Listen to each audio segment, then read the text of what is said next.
Angle.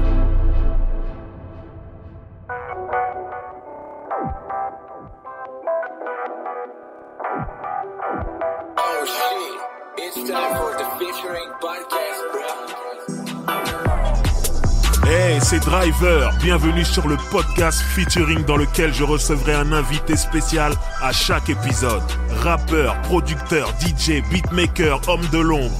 Une vraie conversation d'1 heure remplie d'anecdotes comme tu les aimes. Et ça, je te le garantis. C'est clean. Featuring your favorite rapper's favorite podcast. Bienvenue dans Featuring, le podcast. Featuring parce qu'on est toujours en featuring avec quelqu'un. Et là, nous sommes en featuring avec l'homme que l'on nomme Frédéric, a.k.a. Bouboule. De qui est cette personne? C'est l'une des personnes qui a fondé le Secteur A, l'un des associés du Secteur A. Donc, on va pouvoir revenir sur cette histoire fantastique. Mais avant toute chose, déjà, je suis content de te recevoir. Comment vas-tu? Merci Driver, bah ça va. Hein. Voilà, on va parler d'une longue histoire, longue et belle histoire, et tu vas devoir nous éclairer sur beaucoup de choses, et sache qu'ici, on adore les anecdotes. Ouais, si je m'en souviens. Ouais, non, ne commence pas. fouille dans ton cerveau. Ouais, mais tu vas sortir des trucs, donc je dis, ah ouais, c'est vrai. Bon, déjà, j'ai besoin de connaître les débuts, et les débuts ici, c'est la première fois avec le hip-hop. Donc toi, déjà, est-ce que tu te rappelles de ta rencontre avec le hip-hop? Le premier jour, la première fois, et surtout, quelle était ta discipline? Non, le vrai truc avec le rap, c'est un pote, un voisin à moi, qui habitait au 4e étage et qui était fan de funk, de musique, tout ça, et qui m'emmenait, il a 4 ans de plus que moi, et qui m'emmenait souvent avec lui à la Fnac, on achetait des disques, Opus, Crocodisque, tout ça, donc je suis rentré par la funk, par Cameo, par la soul. Et après ça s'enchaînait parce je regardais souvent les Enfants du Rock le soir, et c'est eux qui avaient fait les prémices un petit peu du rap, qui avaient montré quelques vidéos de breakdance. Je te coupe pour bien expliquer. Les Enfants du Rock, c'était une émission le mercredi sur soir, la 2, ouais. Antenne 2, c'était pas encore Antenne France 2 exactement. Voilà, et c'était présenté par Philippe Manœuvre, il me semble, hein. Dionné et Manœuvre, qu'on avait fait après l'émission Sex Machine, après, dans le même truc, mais ils avaient pas encore fait l'émission sur la funk Sex Machine. Et donc, ils s'intéressaient un peu à tout. Il y avait plusieurs aussi magazines musicaux qu'il y avait sur France 3 avant le dimanche vers 20h. Qui m'avaient fait découvrir aussi les débuts, le film White Style, des extraits. Tu vois, il y avait des émissions quand même assez pointues, mais comme c'était le truc de la culture, mais pas beaucoup d'extraits. Après, j'ai connu quand je suis parti en Angleterre avec l'école. On arrive à Brixton, tout ça, en visite, et il y avait des disquaires, et le mec qui jouait le Looking for the Perfect Beat de Afrika Bambaataa, et je l'achetais direct. Et je connaissais pas, tu vois ce que je veux dire, mais le truc, il tournait tellement bien. Attends, j'essaie de... Tu vas en Angleterre avec l'école, tu rentres chez un disquaire, t'entends de la musique, t'achètes des disques. Parce que moi, je me rappelle, j'étais en Angleterre avec l'école, on voulait acheter que des baskets, nous. On n'entrait pas chez les disquaires ou quoi, on cherchait que les trucs de basket. Donc toi, tu rentres chez un disquaire, t'entends une musique qui te parle, que t'as jamais entendue, c'est nouveau. Exactement. Et j'achète un maxi 45 tours, noir et lettres argentées. Afrika Bambaataa, tu vois, en plus le nom, Afrika Bambaataa. C'est ça, tu sais même pas si c'est un Gary d'où il vient. Le truc tournait, je l'ai acheté là-bas à l'époque. Parce que j'avais pris l'habitude d'acheter des disques avec mon voisin, tu vois, j'avais accompagné, donc j'avais déjà cette démarche d'acheter des disques. En vrai, ton premier disque dit de rap, tu l'achètes pas en France? En Angleterre. C'était vraiment international. Non, moi, la France, là, j'ai jamais voulu rester spécialement, j'ai toujours eu une vision extérieure.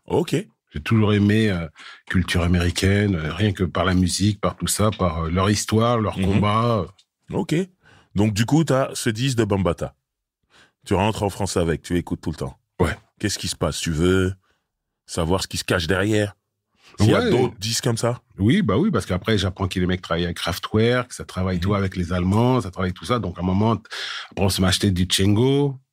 Tu vois, toute l'évolution, quoi. Après, je me rappelle pas de tous les titres, avec Bernard Fowler dedans, avec les Scorpios, tout ça.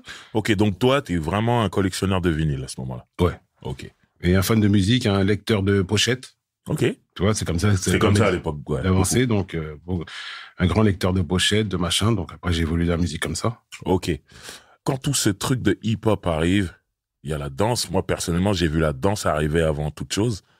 Toi, tu te situes où? La danse, le graffiti, la musique, le DJing, les trucs? Un peu de tout.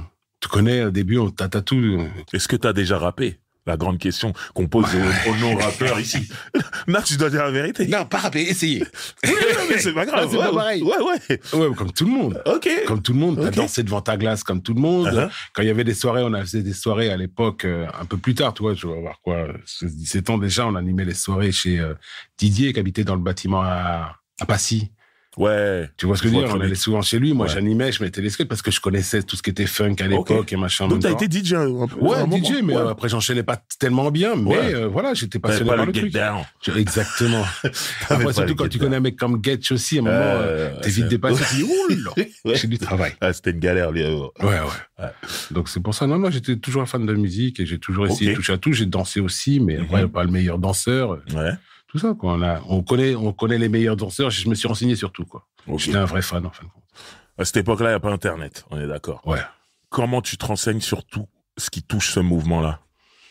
Ben, surtout, c'est en entraînant avec Kenzie, parce que Kenzie, c'est un mec de Paris à la base. Donc, il connaissait déjà le hip-hop parisien, le Terra Vague, Dan de Ticaret, il le connaissait personnellement, il connaissait à peu près tout le monde du mouvement, Armen, tout ça. Donc, c'était les mecs de même quartier, Place des Fêtes. Ok. Donc, Kenzie m'a présenté tous ces gars-là, et voilà. Ok, t'as rencontré Kenzie. Parce que là, tu nous sors Kenzie d'un chapeau comme ça. Tu Alors, c'est un mec- Kenzie, c'est mon petit frère qui me l'a ramené chez moi. Ok. C'est mon petit frère qui me l'a, Lakim, on Ok. appelait Lakim Sylvain, Mhm. qui traînait avec les Fresh Boys, tout ça, et moi, je traînais pas encore avec eux. Ok. Comme il savait que je m'entendrais bien avec ces mecs-là, il passait à la maison, il me les a présentés. Ok. Et donc, on s'est connus, on a parlé à peu près de la même chose, de musique, de rap, de trucs comme ça, qu'il avait une vision différente de moi, Mhm. et qu'il allait me présenter les trucs, et après, voilà, c'est commencé comme ça. Alors, juste géographiquement parlant, Kenzie, quand il part de Paris, il vient habiter à Garges, Ouais. Garges-les-Gonesse, la ville voisine de Sarcelles. Toi, t'es à Sarcelles. Tu me parles des Fresh Boys. Les Fresh Boys, ils sont de Garges De Garges et de Sarcelles. et de Sarcelles, les deux. Ouais. Ok. Parce qu'il y Très avait Georges-Henri dedans, il y avait mon frère, il y avait, tu vois ce que je veux dire, donc il y avait, Ok. c'était les deux. Donc, toi et Kenzie, vous parlez de musique, vous vous entendez bien, et du coup, tu me dis, il te présente un peu à des acteurs du mouvement parisien. Ouais. Terrain Ok. vague surtout, et Voilà. Donc, du coup, vous êtes au courant de tout ce qui se passe. exactement. Grâce à ces Et en connexions. plus, on était combien? 15, 20 dans le mouvement hip-hop à l'époque. Ouais, c'était pas... Il y avait pas vraiment... Aujourd'hui, c'est l'entourage d'un rappeur, ça. Exactement. Mais là, c'est que c'était ça. vraiment les petits villages. Ouais. Et on savait toujours où se retrouver. Il y avait quoi, 4-5 coins entre le 13e, là, les Olympiades, les machins. Il y avait Ok. plusieurs endroits où on savait que tel jour, en plus avec les affiches faites main qu'il y avait, les Ouais. flyers qui tournaient Ouais. quand même. Donc on savait où aller. Ok. Le graffiti dans tout ça. Oui, on a un peu niqué quelques stations. On a un peu fait la ligne D aussi à l'époque, Ouais. à pied. Non, on a fait, même à Sarcelles, on a un peu cassé. Ouais. Ok. Et du coup, le temps passe. Le mouvement grandit. Hein. Il y a plus 15 personnes. Hein.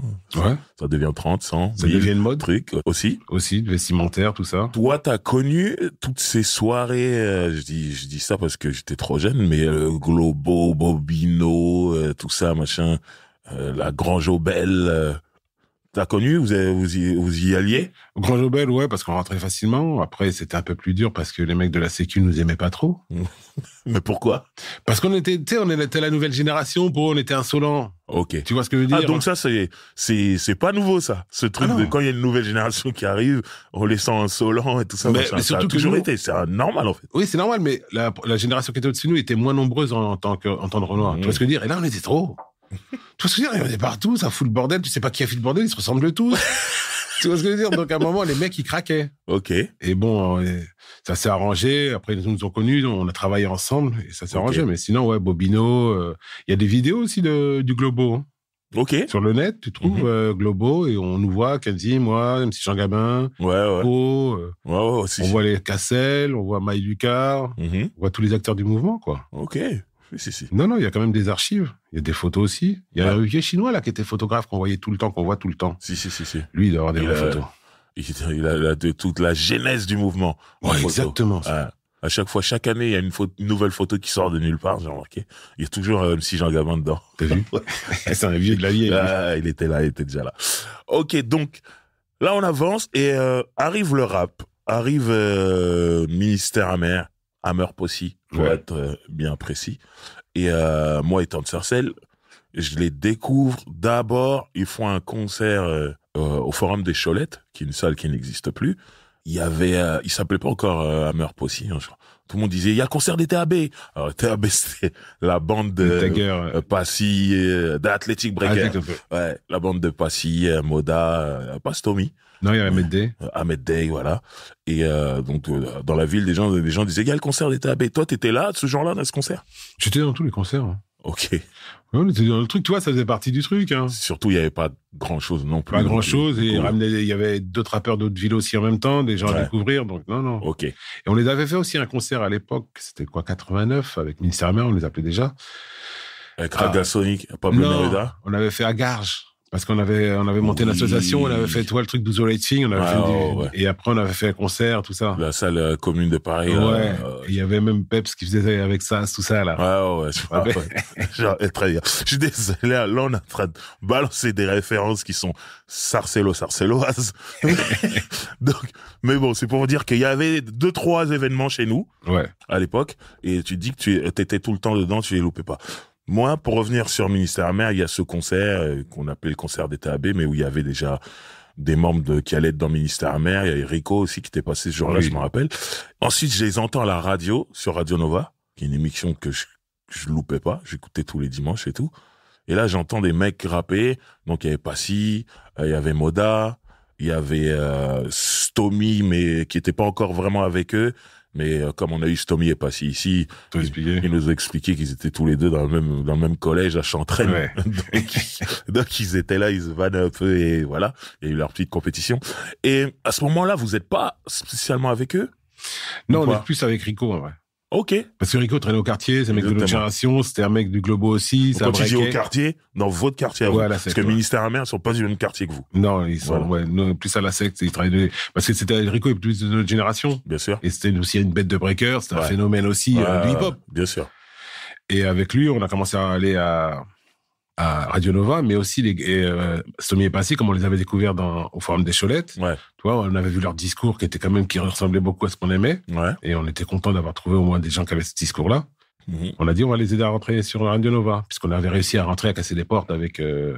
Justement, quand tu dis casser les portes...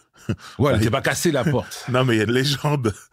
La légende des Kenzie et de l'interphone de Radio Nova. Mais c'est vrai. Mais c'était Getch qui avait la technique. Non, mais faut raconter ça ici. Non, c'est parce qu'on n'était jamais attendus. Les mecs, ils disent, bah ouais, des Sarcelles vont arriver. Donc, à un moment, on veut rentrer à Radio Nova, on n'a pas les clés, on n'a pas les contacts, tu vois, on n'a pas les mecs du mouvement. Donc, à un moment, ça nous rend dingue. Et en plus, t'as les Stomy et Passy, ils passent, nanana, tu vois. Donc, à un moment, on a forcé le truc. Et avec Rico, c'était le premier Sarcellois à être passé. Ok. Et donc, on avait forcé la porte, tout ça. Ok. Donc, et on est monté, les mecs n'ont rien dit.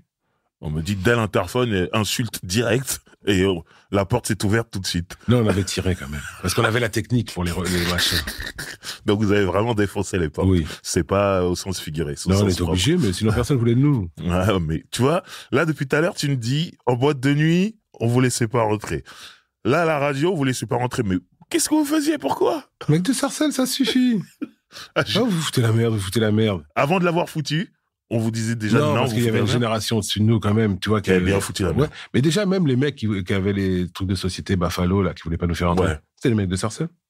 Ah ouais? Bah, les Buffalo, les patrons du truc, c'est les mecs de Sarcelles. Oh, merde. Donc, ils connaissaient trop bien leur ville. C'est ça. Ils se sont dit non, pas eux. C'est ça. Et c'est après, quand on a commencé à discuter avec eux, tu vois. Ils ont vu qu'on était des mecs responsables, qu'on montait des business, qu'on arrêtait de foutre le bordel. Ça s'est arrangé. Ok. Mais tant qu'on n'avait pas fait nos preuves, pour eux, ils disaient non, eux là, ils vont niquer tous les business, on fait de la sécurité, on est des Renois. Ceux qui viennent foutre la merde, c'est des Renois. C'est ça. Bon. On avance.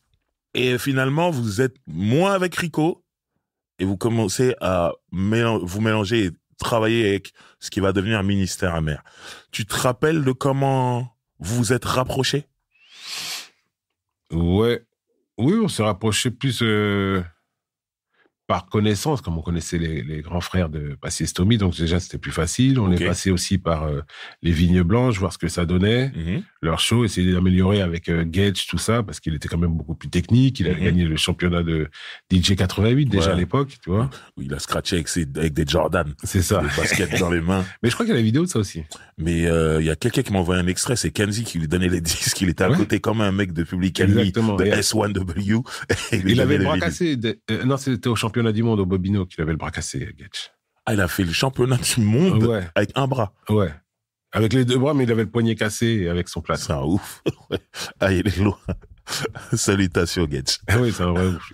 Donc, tu te rappelles donc du moment où vous vous rapprochez, où vous décidez de travailler ensemble? Ouais, c'est quand on est parti aller voir Vigne Blanche, voir ce que ça donnait, discuter, après voir ce qu'on pouvait faire avec eux quand on a fait le truc aussi à Garges après, tu vois ce que je veux dire? Ok. Leur montrer que voilà, on était un peu plus vieux qu'eux, on avait déjà un peu plus de réseau qu'eux, même si c'était qu'un réseau du ghetto. Ouais. Et qu'on avait un culot qu'ils n'avaient pas encore, tu vois, pour péter des portes, des trucs comme ça. Ok. Donc, ils nous ont suivis. Et les mecs, ça les arrangeait parce qu'en même temps, ça faisait un groupe, ça faisait un truc solide. Ouais. Des plusieurs générations en même temps. Ok. Donc, c'est Kenzie et toi qui allez aux Vignes Blanches. Avec Getch aussi. Là, ok. Vous êtes tous les trois. trois. On était toujours 3, ouais. Voilà. Et finalement, ça roule, vous réunissez et vous bossez tous ensemble. Ça, c'est quoi la première étape? Est-ce que tu te souviens le premier truc que vous leur proposez, en fait? Parce qu'on a une époque, c'est pas comme aujourd'hui.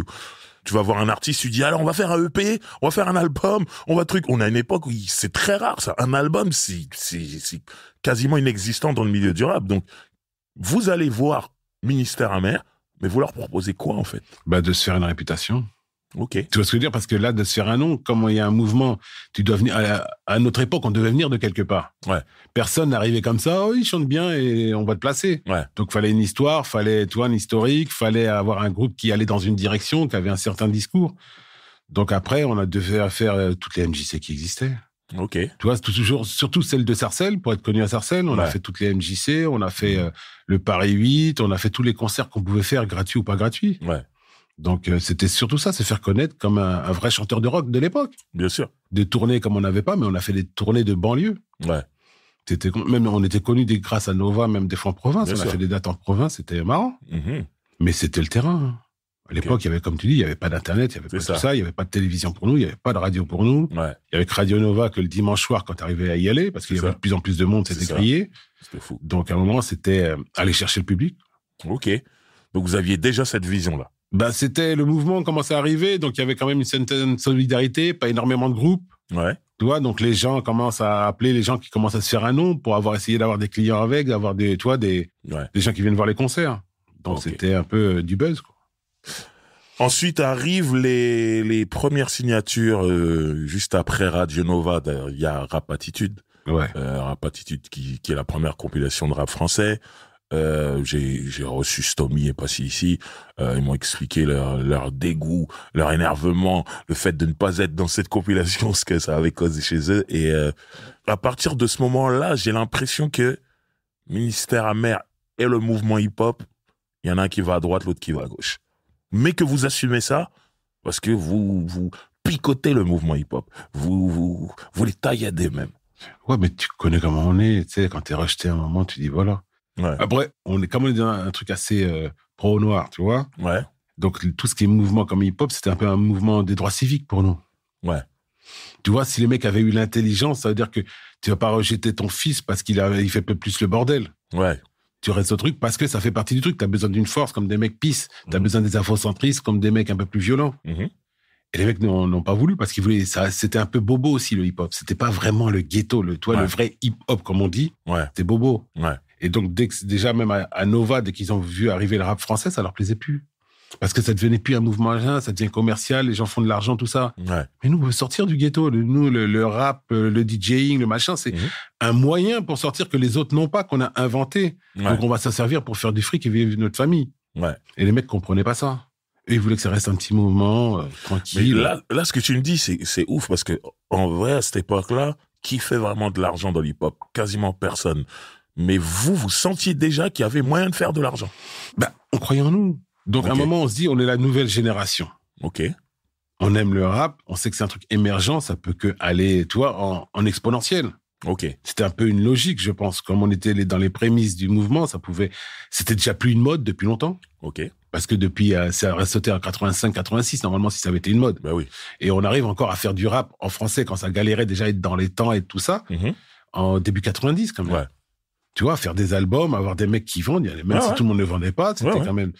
Donc après, on savait, pas qu'on savait, mais j'aime ce truc-là, donc pour moi, ça va marcher. Ok. Tu vois ce que je veux dire? Il y a une raison, il y a un truc, il y a un fond, il y a des carrés qui sont de plus en plus forts, avec des messages de plus en plus forts. Tu vois ce que je veux dire? C'est pas parti tout de suite dans la variette, bien qu'il y ait eu de la variette, c'est ça qui était fort. Ouais. Ensuite, je parlais de Rap Attitude. Après, il y a vraiment les signatures. NTM, ils vont signer chez CBS, qui deviendra Sony. Il y a IAM chez le groupe Virgin, et j'en passe. Et vous, Ministère Amer, vous n'avez pas accès à une majeure compagnie. Vous signez chez Mugidisc. Grâce à Daniel de Ticaret qui vient nous voir parce que son cousin Mariano Beuve était producteur, il travaillait déjà avec les NTM, donc il avait quelques entrées, il avait du matos, et il cherchait un groupe à lui à produire. Ouais. Donc il nous l'a présenté, on s'est accordé avec lui, et après lui a démarché des maisons de disques. Nous on a démarché de notre côté aussi. On avait démarché les Garçons Bouchers, tout ce qui était rock alternatif. Ouais. Mais eux étaient perdus dans le rap. Tu vois ce que je veux dire? Au lieu d'être dans l'alternatif, ils auraient dû comprendre le rap. Ouais. Les mecs étaient perdus là-dedans. Ils comprenaient pas. Et normalement, on était presque leurs descendants, tu vois, dans la musique française. Parce que la base, le rap, c'est du rock. Tu vois, les Run DMC, c'est les King of Rock. Ouais. Ils ont jamais demandé. L'esprit, tu vois ce que je veux dire? Ils ont jamais demandé à être les King of Rap. Ouais. Et c'est ça le vrai truc. Il faut être King of Rock, pas King of Rap. Ouais. Mais le rock français ne nous a pas compris. Non. Surtout l'alternatif ne nous a pas compris. On était choqués. Ok. Et donc après, Mariano un peu machin, il a été à Musidisc, il a réussi, et comme par hasard à Musidisc, il y avait une meuf qui avait grandi à Villers-le-Bel. Ah ouais, ok. Qui était un peu plus vieille que nous, et donc elle connaissait un peu ce qu'on faisait, elle avait suivi, elle n'était pas branchée rap spécialement. Ok. Elle a dit, je vais tout faire pour vous aider. Ok. Donc ils nous ont signé pour un minimum, c'était 20 000 francs la promo à l'époque. Ouais. Le budget promo, ça veut dire que tu mets même pas un clip dedans. Donc, aujourd'hui, tu prends 20 000, c'est une avance pour ton beatmaker. C'est ça. C'est ça. Mais... Après, c'est une autre époque. Oui, mais c'est bien parce que ça t'apprend le métier. Aussi. Parce que quand c'est trop facile, tu sais pas comment les rouages se passent, tu vois. Et quand les mecs ils disent, il n'y a pas moyen pour ça, tu dis, donc il y a des budgets qui font ci, tu vois ce que je veux dire, faut économiser, faut faire des affiches, faut se battre. Donc, t'apprends beaucoup de choses, quand même. Ok. Et j'ai lu quelque part, ou vu quelque part que Kenzie, il s'était fait engager comme stagiaire chez Musidisc. Ouais, parce pour comprendre la machine de l'intérieur. Oui, et qu'il aimait tout ce qui était communication, déjà. Donc, avec ce qu'il préparait comme diplôme, donc il s'est fait, embaucher là-bas, et sa carte de visite, elle était trop forte, Kenzie. Il a fait les trucs de marabout. Tu vois, les cartes de visite qu'on donne dans la rue, de marabout. De marabout, il a fait avec son CV comme ça. Mais magnifique. Tu vois, les mecs étaient éclatés, ils l'ont pris direct. Ah ok, ouais, ça les a fait rire, ils se disent. C'est ça. Ce mec il est magnifique. Dans les trucs, exactement. Il est culotté, magnifique, et Kenzie culotté comme pas possible, tu connais. Ok. Kenzie, sa carte de marabout. C'est magnifique. Ça. Magnifique. Donc, qu'est-ce que ça te fait toi? Ça veut dire toi, Bouboul, avec Kenzie, vous êtes derrière, vous managez le groupe Ministère Amer. Moi, comme je t'ai dit, j'ai eu Passis Tommy ici, et je leur ai posé la question. Maintenant, je vais te poser la même question, mais toi, en tant qu'homme de l'ombre, qu'est-ce que ça te fait quand tu vois NTM ou IAM ou Solar ou en major avoir accès à une grosse promo, et vous, quand vous sortez, vous n'avez pas accès à cette promo-là? En tant que businessman, en tant que manager, en tant qu'homme de l'ombre. Qu'est-ce que tu te dis? À un moment, quand tu arrives avec un morceau qui fait traite, qu'est-ce que tu veux avoir? Mais t'en es conscient, toi, dès le départ. On part dans une guerre dans un pays qui nous aime pas, on va insulter tout le monde, on commence déjà à insulter les Renoirs, et tu veux que le mec il dit ouais non c'est vous que je vais signer. Non, mais on savait le parcours parce qu'on ne mentait pas, tu vois ce que je veux dire, on n'était pas des rebelles sans cause, on savait de quoi on parlait. Donc les mecs ils savaient on savait qu'on allait gêner, mais tu peux pas insulter la mère du mec et vouloir habiter chez lui après. Tu vois ce que je veux dire, à un moment tu rentres dans le truc, on arrive, d'accord avec ça. On fait les choses, et après c'est vrai que les artistes eux ils avaient besoin de reconnaissance. Mais franchement, Kenzie et moi, on travaillait pour le truc, parce que fallait avoir des idées, mais on n'était pas en panique spécialement, parce que déjà à la base notre vie c'était pas dans le disque. Tu vois, c'était une opportunité de faire un truc, mais après on n'a jamais dit qu'on ferait comme Public Enemy à vendre des 9 millions d'albums avec un discours comme on a. Donc on savait, on mettait les pieds, mais on voulait faire les choses bien, parce que même si Ministère Amer, le premier, ça n'a pas vendu énormément, le deuxième pas, mais les critiques étaient là. Tu vois ce que je veux dire? Ouais. À part les défauts d'enregistrement qu'on a eu, qui ont rendu l'album bien ghetto, mais en fin de compte, ça donnait une patte comme ils ont fait le Wu-Tang. Bien sûr. Mais on n'a jamais eu une mauvaise critique. Ouais. On est tellement, oui, raciste, machin, mais c'est pas une mauvaise critique d'album. Tu vois ce que je veux dire? Je vois. Donc, à un moment, nous, ce qu'on voulait, ce qu'on a toujours voulu, même à Sarcelles dans notre mentalité, c'est faire les choses bien. On veut pas se faire vanner. Ouais. Tu vois? Je sais pas vendu, mais mon album, il est meilleur que le tien. Qu'à vendu 1 million, je m'en bats les couilles. Ouais. C'est ça le truc. Ok, je suis d'accord avec cette mentale. Ensuite, justement, tu parles de de critiques ou de mauvaises ou de bonnes critiques. Il y a eu Brigitte, femme de flic. Ouais. Donc, sur le premier album de Ministère Mère. Et il y a eu, cette polémique où la police n'était pas contente. La police a voulu porter plainte, mais apparemment, c'était trop tard. Il y avait prescription. 3 mois t'as 3 mois pour porter plainte. Ok. Donc, ils s'y sont pris trop tard. Ouais. Mais, ça a fait un petit peu de bruit dans le milieu du rap. Et, on est quand même à une époque où, aux États-Unis, t'as NWA, t'as Public Enemy, t'as Ghetto Boys, et il y a beaucoup de polémiques autour de leurs textes et tout, et souvent, il nous faut comprendre, de là où on est, que ces polémiques aident à vendre plus de disques. Oui. Est-ce que t'as senti ça, toi, en France? Parce qu'il y a Brigitte, femme de flic, mais plus tard, il y aura Sacrifice de poulet, où là, la police va s'y prendre à temps. Est-ce que t'as senti que quelque chose s'envolait en termes de business pour vous? Même pas. Voilà. Même pas. C'était que de la répute, tu vois ce que je veux dire? Ouais. Que du savoir travailler, les mecs, tu vois, parce qu'on rencontrait de plus en plus de gens, et qui est dit, ah, mais je savais pas que vous étiez comme ça. Tu vois, chaque fois. Moi, je crois que vous allez me frapper d'abord, et qu'on allait discuter. Tu vois, donc les mecs, ils ont vu quand même qu'il y avait quand même une petite intelligence derrière nous. Ouais. Et qu'on avait quand même une stratégie, qu'on aimait ce qu'on faisait, qu'on savait de quoi on parlait.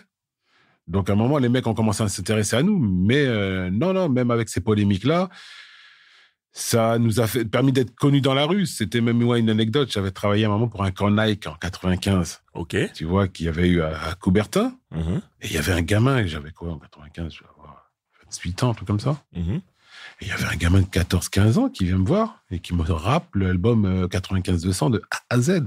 Ok. Et c'est là que j'ai commencé à... Tu vois, et même il y avait Jocelyn qui travaillait avec moi, qui était éclaté. Il dit, regarde le gamin. Ouais, il connaissait tout. Et c'est là que j'ai commencé à voir qu'on touchait les gens. Et aussi, quand j'allais des fois chez des gens, tu vois, des petits bourgeois, et je regardais dans leur skate qui met... Mais que faisais-tu là-bas? Elle est petite. Elle t'invite, tu dis, bah non. Même avec Tommy, tout ça, on s'est trouvé dans des plans. Okay. Mariano aussi, des trucs. Ils t'amenaient chez des... Non, ils ont... Okay. Et chez eux, tu vois des albums de rap hardcore. Ouais. Et à un moment, tu ça leur fait dis, fantasmer. Oui, et tu leur dis, mais pourquoi vous t'achetez ça? Ça vous semble pas? Il dit, ouais, mais j'ai besoin de savoir comment les gens en France vivent autrement que moi. C'est beau. Oui, parce qu'eux, ils comprenaient pas que comment les mecs sont énervés comme ça, là. Moi, je suis bien en France, moi. Et eux, ils sont énervés comme ça, ils sont fâchés. Ok. Et donc, c'était souvent ça. Mais c'était pas des grands succès commerciaux, mais les mecs regrettaient pas leur achat, quoi. Ok. Mais pour en revenir aux polémiques par rapport à la police, j'ai reçu Sébastien Farran ici. Et je lui ai posé la même question s'ils ont eu des problèmes avec la police et les NTM et tout. Et je lui ai demandé si ça avait fait monter les ventes. Il m'a répondu comme toi, que non. Et pour toi, pourquoi en France, c'est pas comme aux États-Unis? Pourquoi ça se traduit pas par des ventes, par plus de ventes quand il y a une polémique? Je sais pas, parce que je pense qu'ils attendent que l'autre achète pour dire, ah tiens, ça a de la valeur. Okay. Les mecs ne font pas rarement leur propre avis, tu vois, même dans la musique. Ok. Ils attendent que les gens fassent décoller ça, et après, ah ouais, non, c'est sûrement bien, je vais acheter comme les autres. Ok. Il n'y a pas de leader d'opinion ici. Il n'y a pas un mec qui a des couilles, tu vois. Dès que même, ici, c'est comme à l'école, quand tu disais répondre au prof et t'entends tout le monde, oh! Tu vois, ici, c'est comme ça en France. C'est un moment, si t'assumes, le mec, il dit c'est un bonhomme. Ouais. Mais ici, non. Ben, excusez-moi, je regrette. Dès que tu dis, ouais, et alors? Ah non, mais c'est bon, c'est bien. Tu vois ce que je veux dire? Ici, c'est truc de mecs comme ça. C'est fou. C'est fou. À l'époque de la promo, petite promo, du deuxième album, non, du premier album de Ministère Mère. Autant de haine? Ouais. Tu veux parler après, ouais. Donc, je me rappelle de cette émission sur Rapline, sur des quêtes scènes. On voit Stomy passer en blanc. C'était en mode LL Cool J. Ouais. Stomy vient faire son SOS. Ouais. Voilà. Il a lancé les SOS. Voilà.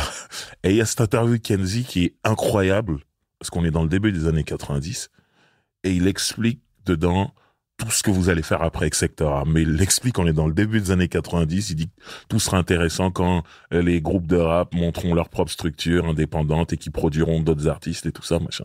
C'est-à-dire que moi, j'ai vu cette interview quand elle est passée sur M6 dans Rapline et tout. Et c'est pas le truc que j'ai retenu le plus. Ouais. Le truc que t'as entendu, c'est cash. Ouais.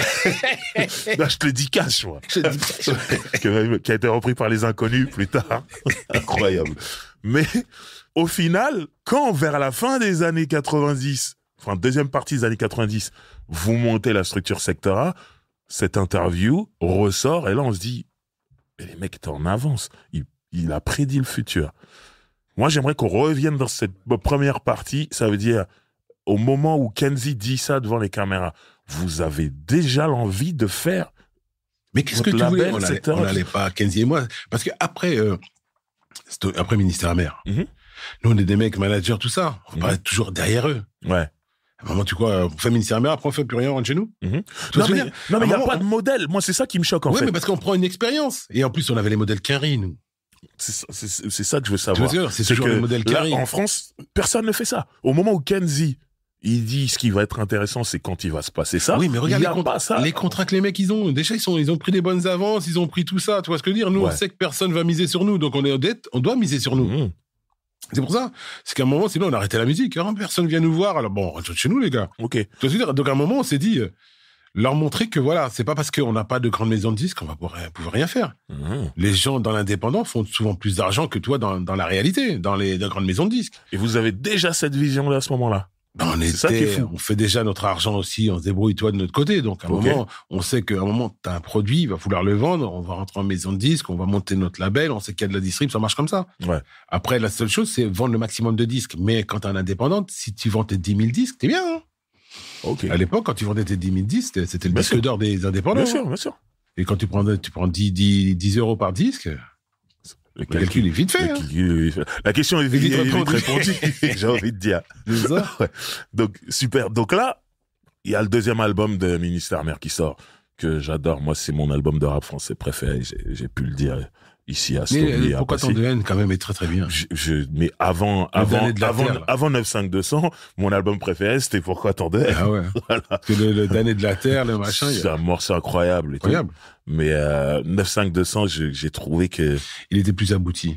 Ouais. Et il y avait l'histoire en même temps, il y avait des rappels dans les instrus de, tu vois, les Princes de la Ville, il y avait plus d'histoire de nous. C'était incroyable, ça. Tu vois ce que je veux dire? C'était incroyable. Il y avait trop de... Les nègres de la pègre. Ouais, c'était tellement personnel, en vrai, dans la ville. Ouais. Tu vois, dans le gare Charcel-Ville-et-Belle, en vrai, dans notre ambiance, qu'il y avait nos codes sans le vouloir. Ouais. Surtout le premier album, je me rappelle, donc je traînais dans le même quartier que toi, mais moi j'étais un petit. Déjà grand. Ce genre de basketteur qui joue pas au basket. mais donc il y avait un mec de ton équipe Doudou, pour citer son nom, qui jouait l'album de Ministère Amer avant qu'il sorte. Et on était comme des fous. Même Gynéco, rappelle. Ouais, non, mais ça on va y venir. Mais il y avait cette culture à Sarcelles de faire tourner les maquettes ou des fois même l'album définitif avant qu'il sorte. Ouais. Et ça faisait monter en pression en tout cas tout le coin et tout. Et je me rappelle que Doudou tous les jours avait son poste, il nous mettait l'album, mais quand on lui disait fais-moi une copie, non. Mais du coup on a beaucoup écouté l'album comme ça. Après quand il est sorti, je l'ai volé. Comme plein d'autres. Voilà. Mais voilà, Ministère Amer, c'était une fierté et tout. Donc, deuxième album, quand il arrive, déjà, il y a ce couac en moins avec Moda. Parce que Stomy et Passy nous ont raconté comment ça s'est passé sur le premier album, qu'il y avait des voix de Moda qui ont dû être retirées, donc ils ont dû réécrire pour combler le vide et tout ça. Et j'aime bien aussi l'intelligence qu'ils ont eu de dire qu'ils ont quand même gardé des lyrics de Moda. Ouais. Parce qu'ils savaient qu'il y avait le mec qui écrivait bien, que t'es parti. C'était un tueur. T'as laissé ton plat sur la table, on l'a mangé. C'est ça, après tu peux pas revenir, mais non. Ouais. Donc voilà. Et alors que sur le deuxième album, ça y est, ils savent qu'ils sont deux rappeurs, et ils ont fait le truc, et je trouve que c'est ça, en fait, qu'il y a en plus sur le deuxième album. Oui, parce qu'il y a aussi une galère commune avec Passy et Stomy, parce que quand tu fais de l'album Pourquoi Tant de haine, t'espères gagner de l'argent, mais t'en gagnes pas. Ouais. Tu vois ce que je veux dire? T'as une petite avance, tout ça, donc à un moment, c'est toujours débrouillard sans système. C'est clair. Et donc, les mecs, ça travaillait, ça vivait ensemble en plus. Ils avaient une osmose, ils vivaient dans le même appartement, ils faisaient les mêmes conneries ensemble. Donc, c'était pire que des frères. Donc, c'est pour ça que cet album, on l'a écrit ensemble, même dans une petite salle. C'était à Montreuil, je crois qu'il habitait Stomy Passy, ou dans la chambre d'étudiants de Passy. Tu vois, il y a eu tellement de choses où on était sur 4 mètres carrés, 5, 6. Donc, quand ça partait. Et ça partait sur un instru Quinry, déjà. Ça partait sur une inspiration Quinry, tu vois, et on partait sur des vrais trucs. Ok. Cet album-là, malheureusement, il a pas pu être promotionné, je sais pas si ce mot exploité existe. Comme il fallait, parce qu'il y a eu une histoire tragique dont on a parlé ici avec Passy, où il y a eu une personne qui a été assassinée. Passy s'est retrouvé en prison. Ce n'est pas Passy l'assassin, je viens de le dire. Mais voilà, il s'est retrouvé en prison. La vie de quartier. Ouais, voilà.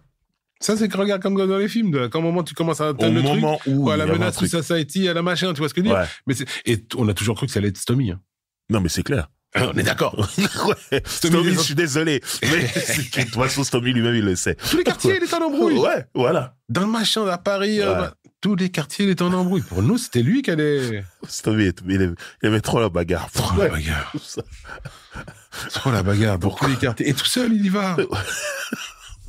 Un fou. Ah non, et après, t'apprends, c'est pas si. On s'est regardé avec Kenzie. Pendant au moins 10 minutes, on savait plus quoi dire. C'est ça. Donc ça freine la promotion de l'album 95200. Pourtant, nous, je t'ai dit, on attendait un été à la cité. J'ai ouï dire qu'il y avait des projets de clips. Il y a eu des projets pour plein de choses. C'est parce qu'en vrai, le vrai clip, c'était Cours plus vite que les balles. Alors ça avait été fait, un film. Exactement, John Miles and Running. C'est ça, c'est ça.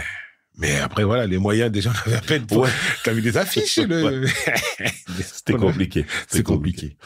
Mais ça met tu vois ce que je veux dire? Ça met, c'est comme un travail, un finished business. Tu vois ce que je veux dire? Ça met toujours, ça aurait été bien s'il y avait, mais des fois, ça aurait pas été aussi bien. Tu vois ce que je veux dire? C'est vrai aussi. On est sûr de pas gâcher. Et en vrai, surtout maintenant, c'est facile à dire, mais en vrai, l'histoire devait se faire comme ça pour qu'il se passe. Je pense aussi. Derrière et tout. Il faut vivre faut avoir vivre dans le dur pour comprendre des choses, je pense.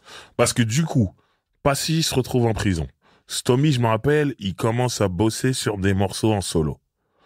Passy sort de prison, Stomy signe chez Sony en solo. Passy chez V2. Vous, à ce moment-là, vous avez rien à voir avec leur solo. Non. Voilà. Donc, qu'est-ce que vous faites, toi et Kenzie, à ce moment-là? On panique pas, nous. Non, mais on a déjà monté le label, on avait déjà le label. Voilà, c'est pas une question de panique, c'est justement en termes de travail. Vous êtes dans la musique, vous avez travaillé dans la musique. Je sais qu'il y a Neg Marron à ce moment-là. Ouais, mais Neg Marron grâce à machin, parce qu'il y a plein de choses, plein d'histoires qui s'entremêlent en même temps, tu vois ce que je veux dire. Alors moi, je suis là pour remettre les choses dans l'ordre et pour que tu te souviennes bien. Et il y a Rai. Oui, Rai, c'est ça. Voilà. Mais c'est quelle année, Rai? Le film. Ah non, moi, par contre, les années, je crois que c'est en 95. Parce que je crois qu'on les a signés. L'album est sorti en 96 de Neg Marron, donc ça doit être en 95. Moi, j'ai besoin de savoir. Rai, c'est un film qui est tourné à Garges-les-Gonesse. Ouais. Donc, dans la ville des Neg Marron, la ville de Kenzie, la ville voisine qui est la tienne, la ville voisine des Sarcelles. Voilà. Comment vous vous connectez avec l'équipe de Rai pour devenir un morceau qui sera la bande originale, générique, et surtout le single de la bande originale? Et ça change beaucoup de choses. Comment ça se passe? On n'a rien à voir là-dedans. Comment c'est arrivé? Neg Marron, qui ont eu leur business, travaillait avec Ghetto Youths à l'époque. Ok. Et l'autre, là, qui a été, je me rappelle plus son nom, parce qu'il y avait le film Rai, là. Thomas Gilou. Ouais. Il cherche des mecs du coin, du cru, tu vois, pour faire un peu la BO, tout ça. Et les Neg Marron. Déjà, il voulait des gens du coin. Ouais, il cherchait une BO un peu, tu vois, branchée, parce que c'était un truc sur la banlieue. Donc, il cherchait un petit peu un son. Et là, les Neg Marron se sont battus pour rentrer en contact avec lui, lui faire écouter le truc. Le mec a bien aimé, et après, comme il voulait quelqu'un qui connaisse un peu mieux le business, ils sont venus nous voir. Ok. Mais c'était leur business à eux. Mais après, Jackie et Benji, on les connaît depuis longtemps aussi. Ok. Mais t'es en train de me dire que, en gros, le management de Kenzie et toi sur Neg Marron, il s'est créé à ce moment-là. Ouais. C'est-à-dire que quand eux, ils ont le plan pour Rai, ils ont l'intelligence de se dire, nous, on connaît pas le business, on va voir nos grands qui connaissent et ils viennent vous voir. Et c'est là que l'aventure commence. Exactement. En fait. Ah, c'est dingue, ça. Oui. Okay. Non, mais ouais, au moins, ils ont pas dit, on fait notre truc dans notre propre truc. C'est que la majorité des artistes auraient fait leur truc tout seul. Bah oui. Ils auraient signé un contrat de merde. C'est ça. Mais c'est ce qui se serait passé. C'est exactement. Pour ça, faut saluer l'intelligence des gars, comme. Ah oui. Ouais. Non. Ok. Même ils ont accepté parce que Jamatic n'était pas dedans. Kenzie a bourré pour que Jamatic rentre dedans. Tu vois ce que je veux dire. Donc, à un moment, c'était, non, ils étaient prêts à écouter. Parce que déjà, on avait fait leur preuve par rapport à eux. C'est par rapport à n'importe qui, même si c'était que Ministère Amer. On avait déjà 2 albums derrière. Déjà, et je les connais très bien, les Marron, ils en étaient fans de ces albums, ils en étaient fiers. Mais ils étaient même dans Traître, ils étaient dans le clip Traître, tout ça. Il y a que moi qui y étais pas ces clips. C'était un kermesse, ouais, il y avait des bonnes merguez. mais j'ai tout raté. Donc ouais, ça fait partie de l'histoire en même temps. Tu vois ce que je veux dire? C'est ça qui est trop marrant, parce que t'étais à combien? 50 mètres? J'étais juste à côté, quand j'arrive, c'est fini. On me dit, mais ils étaient là. Toute la journée, j'ai cherché le clip. Je l'ai jamais eu. Mais bon, j'en ai marre de raconter cette histoire. J'ai mal au cœur. Encore aujourd'hui. Mais, je savais pas pour, Diamatic, c'est Kenzie qui l'avait mis, oui, parce que c'était un gars du coin aussi, et qu'il avait son style, et il collait bien avec les 2 autres, donc. Bien sûr. Ok. Il fallait, même le nom, Greg Marron, c'est plus Kenzie qui l'a trouvé. Ok. Kenzie, c'est un ouf, lui. Oui. Il doit, il te change ton prénom. Quand c'est plus Corinne, t'irais mieux. Ok. Du coup, le morceau La Monnaie prend, ça tourne. Ouais. Le clip, je me rappelle, il passait bien sur M6, le soir, tout. Il y a eu un peu de radio. C'était signé par Sony, en plus, ce truc-là, déjà à l'époque. Small. Ouais, Small. Label de Sony. Et du coup, à ce moment-là, vous avez la vision de faire un album, tout ça, de Neg Marron, sachant que Ministère Amer, ils sont dans des solos. Ils sont en train de faire leurs solos. Vous vous dites, bon, ok, là, les prochains, c'est Neg Marron? Ben, ils avaient Comment ça vient, en fait? Ah non, parce que déjà, le morceau accroche bien, déjà. Hein. Ouais.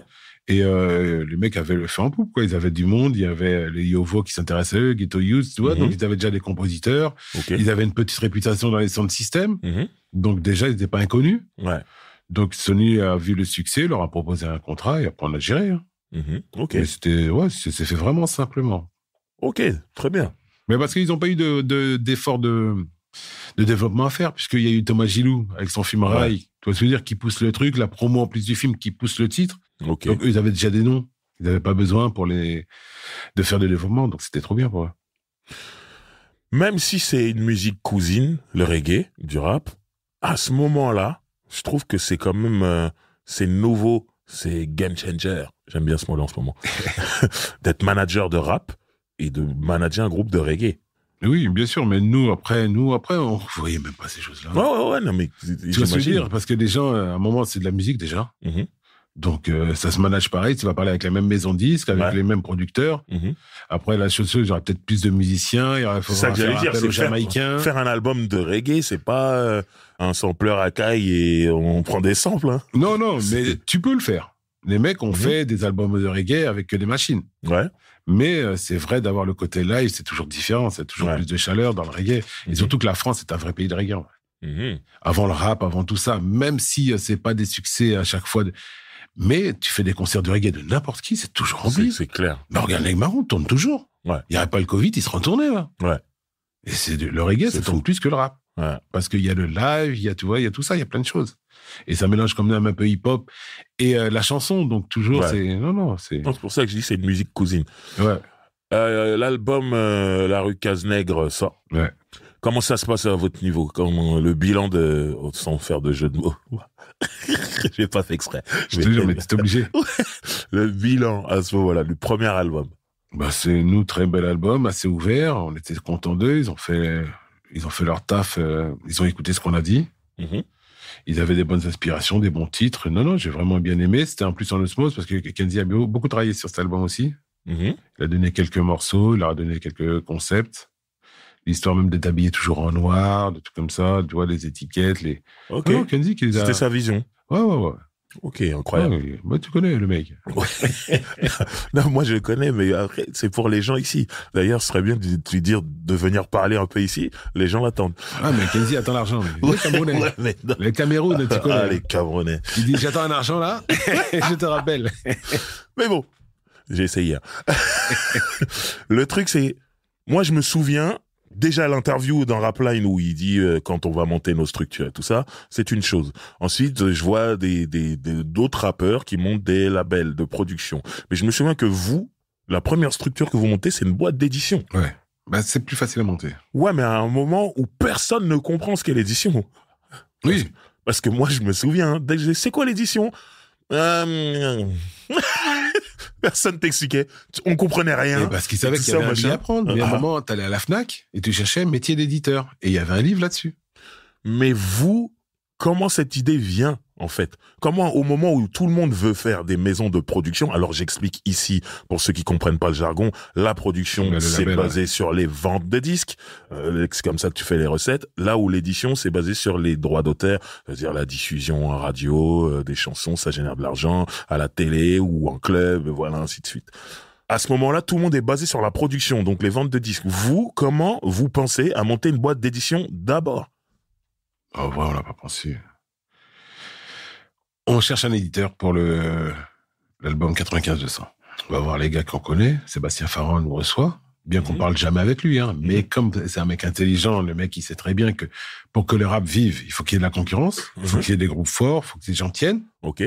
On va le voir, on dit, ouais, on a des éditions pour le prochain album, qu'est-ce que tu peux nous proposer, tout ça? Si j'ai pas envie de vous proposer quelque chose, j'ai envie qu'on monte une boîte d'édition ensemble. Et lui, il est chez EMI Édition à l'époque. Ok. Il dit, ouais, comme ça, au moins, vous êtes éditeur de vos propres trucs, vous touchez, toi, nous, on vous pose de l'argent pour produire vos clips, pour rentrer en studio, tout ça, une coédition, quoi. Ok. Et c'est parti comme ça. Mais vous avez monté la boîte avec Sébastien Farran? Avec EMI.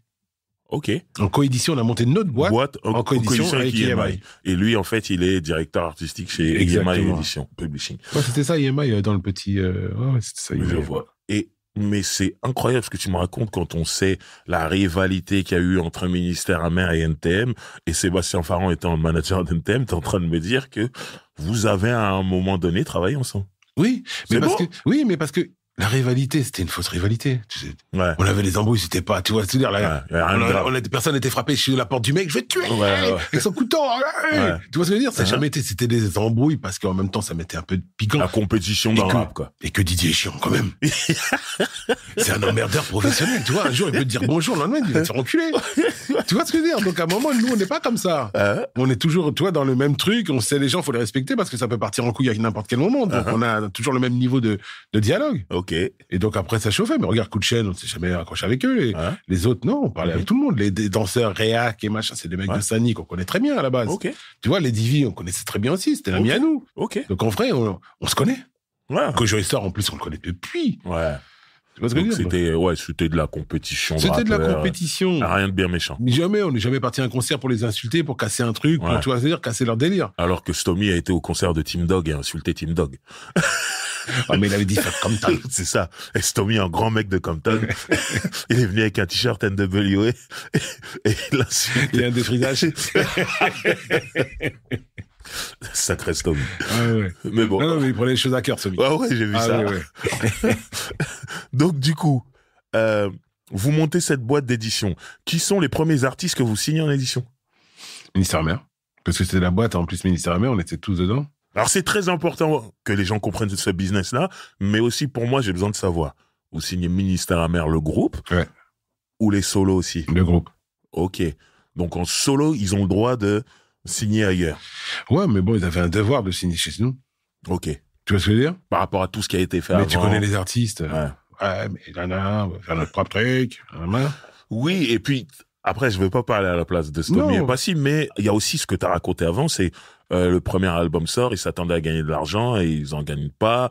Et à un moment donné, s'ils peuvent signer en édition à droite ou à gauche et avoir une avance pour vivre et tout, c'est difficile de refuser aussi. Bien sûr, mais quand on est chez EMI, on avait l'avance. Ouais. Quand on est en Koweït. Ok. Tu vois ce que je veux dire? Mais sauf qu'il y a des gens qui sont venus parler dans l'oreille, qui ont dit, ouais, mais on te mettra plus, on te mettra bien. Et ils pensaient pas que nous, on aurait pu les gratter la même chose à EMI. Mais EMI, quand ils font une coédition, ils mettent l'avance, bien sûr. Mais du coup, je comprends pas.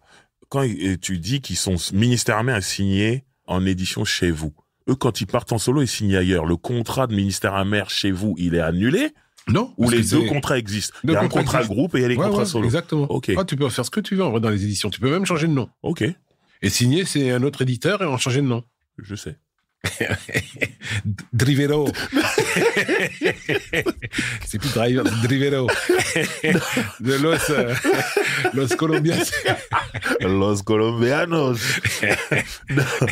Non, mais ok. Donc, déjà, ça, c'est plus clair pour moi. Maintenant, on va parler de Doc Gynéco. Ouais. Parce qu'il apparaît la première fois sur l'album 95200, le deuxième album de Ministère Amer. Il fait un couplet incroyable. À ce moment-là, tout le monde dit qui est ce mec? On veut un album de ce mec-là. J'ai bien compris que c'est Stomy qui le ramène dans le paysage. Comment vous rentrez en business avec lui? Du business. Ouais.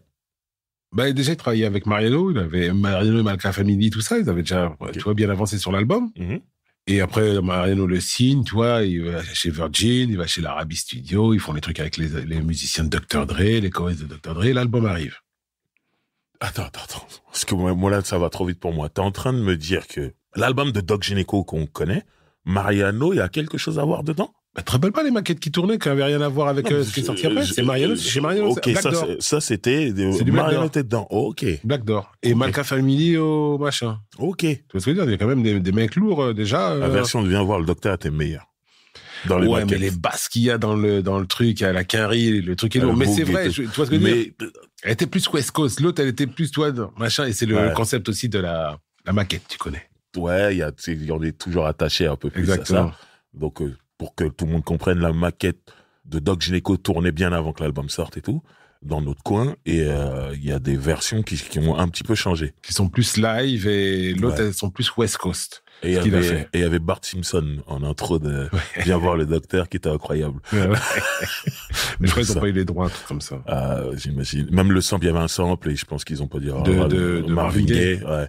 Et il y Mais avait... même, je pense que la version qu'ils ont fait des Quinry, lourde de ouf. Non, mais en vérité, quand tu connais pas la version de la maquette, je pense que c'est bon. Ça te va, c'est bon, c'est lourd. Mais moi, j'avais le sample, en fait, de Marvin Gaye, là. Oui, avec la voix, il me touchait, le- il me le- touchait, il me touchait. Bien sûr, mais ils ont fait un vrai travail, les Quinry. Ah non, c'est clair, c'est clair. Tu vois ce que je veux dire? Ils ont sublimé la maquette pour moi. Ouais. Les basses sont lourds, le truc. Tu Moi, vois, je me elle est rappelle. tellement d'actualité. Moi, je me rappelle quand Doc Gynéco revient de Los Angeles, et là-bas, il a fait Vanessa et Est-ce que ça le fait? Je me rappelle que Chico et Waf, deux personnes de votre entourage, reviennent, on était chez Desch, et reviennent avec ces deux morceaux-là en maquette et disent, ouais, j'ai les nouveaux morceaux de Gynéco fraîchement sortis de Los Angeles. Tout le monde, ah, mais. Et là, j'avoue que le Vanessa, ils l'ont sublimé. Ça avait plus rien à voir. Ouais, une lourdeur. Ouais. Même si, bon, il y avait une phase que Gynéco aurait dû garder quand il dit ma Mercedes, sans capote, ma truc, sans capote. Et voilà, ça, je l'aurais gardé, mais il a pas gardé. Mais par contre, musicalement, tout, le morceau, c'était évident que c'était un Même hit. comment il a posé, c'était beaucoup plus aéré que les maquettes. C'est clair. C'était, tu vois, il y avait. Ils ont fait autre chose et c'était Ouais. mieux. Et est-ce que ça le fait? Alors là, c'est un bijou. On est tous devenus fous. Donc, je suis d'accord, les Américains, ils ont sublimé le truc. Mais j'aimerais que tu me parles de cette évolution-là avec Mariano, parce que donc les maquettes, il y a Mariano. Mais après, L'album, il y a Mariano. La Mariano, production, l'album qu'on connaît qui est sorti, Ouais. Mariano avait quelque chose Oui, à voir il était dedans. producteur Ok. dedans. Je savais pas du tout. Il était producteur et producteur exécutif, mais il était producteur dedans. Et après, comme ça décollait pas trop, nous, on a récupéré, comme Gynéco était vénère, toi, Mariano, nous, on a récupéré tout ce qui était management, tout ça, et les Ok. points qu'il avait. Ok. Donc vous arrivez pas au début de l'album? Si. On est toujours là Vous êtes là. artistiquement. Regarde, Que je me rappelle être passé un parce qu'à jour la base, un même, enregistrement. est-ce que ça le et fait vous à la étiez là. base? C'est un morceau Ministère Amer. Du troisième Ouais, album Ministère Amer. j'ai écouté la version où il y a Stomy à la fin. Ouais, et c'était, en vrai, Je suis en place, le morceau, il s'appelait. C'est Ok. pas Est-ce que ça le fait. Ok. Et c'est que Stomy, pendant le truc, il avait trouvé le refrain, est-ce que ça le fait, là, Ouais. faut que ça le fasse, tu vois ce que je veux dire. Ok. Mais non, c'est un Ah. morceau de... Il y a des morceaux de Gynéco, c'est des morceaux de Ministère Amer, en vrai. Ok. Tellement qu'il y avait une osmose, en vrai. Ouais. Ah non, Ouais, c'était si, vraiment un truc c'est collé. vrai. Et c'est-à-dire quand l'album s'enregistre, vous n'êtes pas encore manager? Non. Ok. Donc lui, il se prend la tête avec Mariano Ouais. et il vient vous voir vous.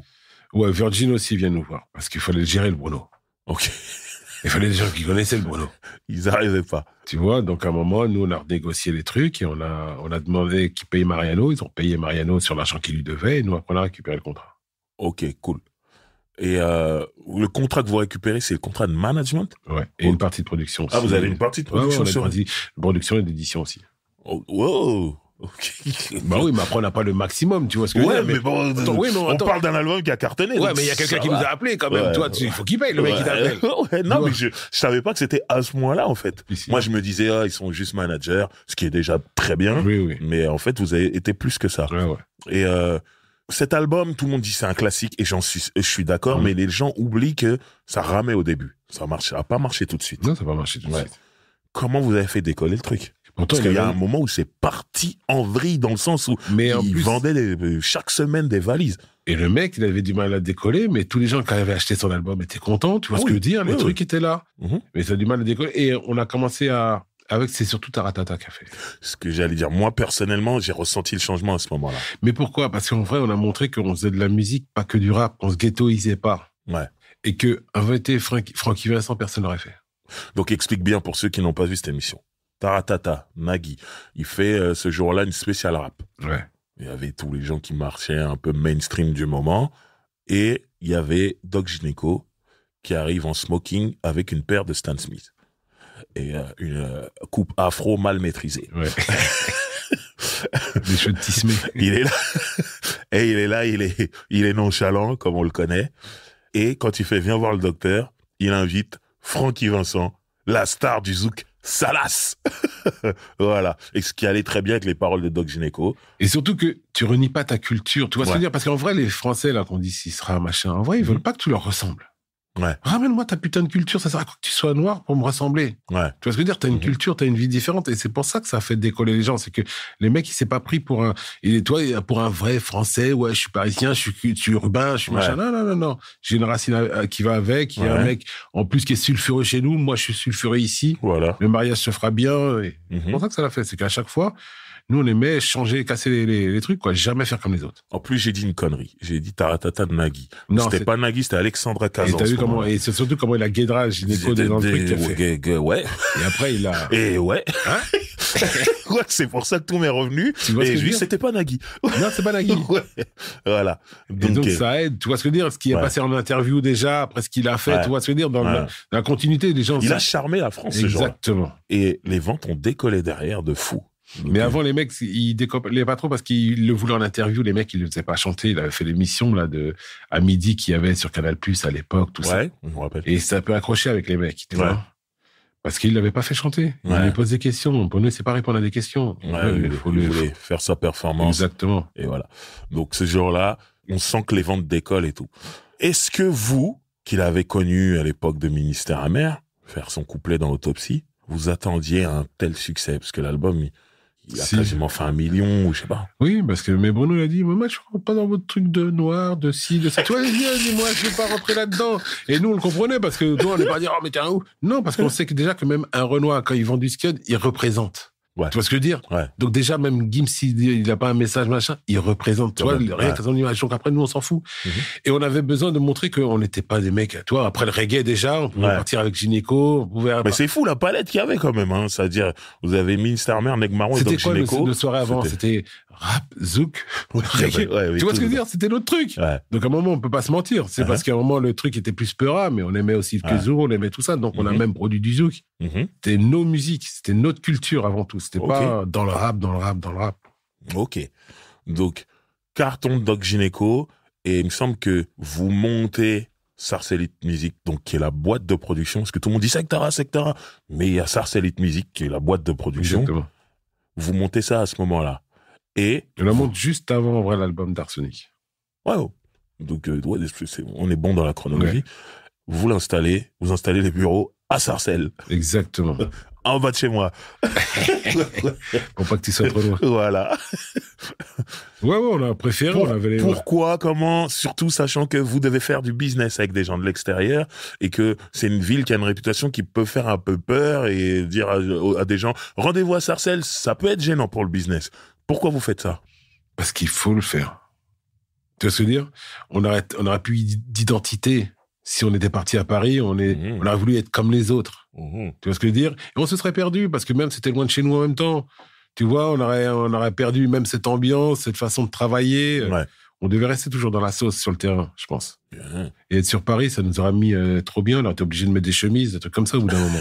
Tu vois ce que je veux dire? Tu rentres dans un délire, c'est plus toi-même. Et donc je pense qu'on devait rester Il y avait des trucs au bureau. Il y avait des trucs, mais tu vois ce que je veux dire? Ça nous a pas empêché de faire des choses. Moi, je me rappelle d'une image où, comment ils s'appelaient les anciens musiciens de Koffi Olomide que vous avez signé? Quartier Latin. Ouais. Academia, c'est ça le nom que je cherchais. Je me rappelle d'un jour, les mecs avaient faim.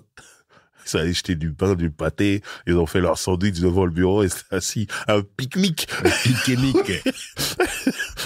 C'était des moments. Moi, je faisais, ok. Naba pique-nique. Pique-nique, na pique-nique. non, mais moi, à ce moment-là, je me dis, ok, c'est pas un label comme les autres. Ah non. C'est-à-dire que les gens s'attendent à voir Puff Daddy qui débarque chez Bad Boy Entertainment, tout le monde est là sur son ordinateur, un truc comme ça. Non, nous, vous pouvez voir un pique-nique juste devant le bureau. Je te jure.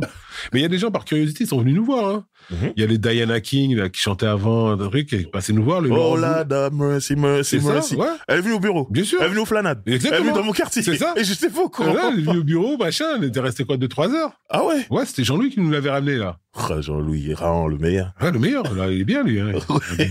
C'est notre gars, lui. Uh-huh. Notre gars sûr, comme on dirait. Incroyable. Ok. Ouais, ouais. Il y a même Bouno qui était venu quand on Je a sais, fait ouais, l'ouverture. ouais. Il y a C'est les bon. gars de l'AFF qui venaient à chaque fois. C'est bon. Il y a- Ah non, c'était les mecs qui venaient. Hein. Ok. Et même, on avait quand même une bonne répute chez les Quinry, tu vois, les Loud, tout ça, on Ouais. connaissait les mecs de Loud. Le Mhm. premier clip de Akon, c'est nous qui nous sommes occupés. Il est passé par nous, la communication de Akon, Ah. là, quand il faisait, avant The Ghetto, quand il est sur la plage avec le maillot du Sénégal, son premier Ouais. clip. Bah, c'est nous qui l'avons ramené en France. Hey baby, C'est ça. Bonanza. Shake Ouais. your body like a belly dance. C'est nous qui avons fait le ghetto, là, avec Ouais. Booba. Ouais. C'est Armen qui a tourné parce que c'est nous qui avons embauché Armen. C'est Ok. toi qui l'a fait, ça. Ok. On va parler de tout ça, on va parler d'image aussi.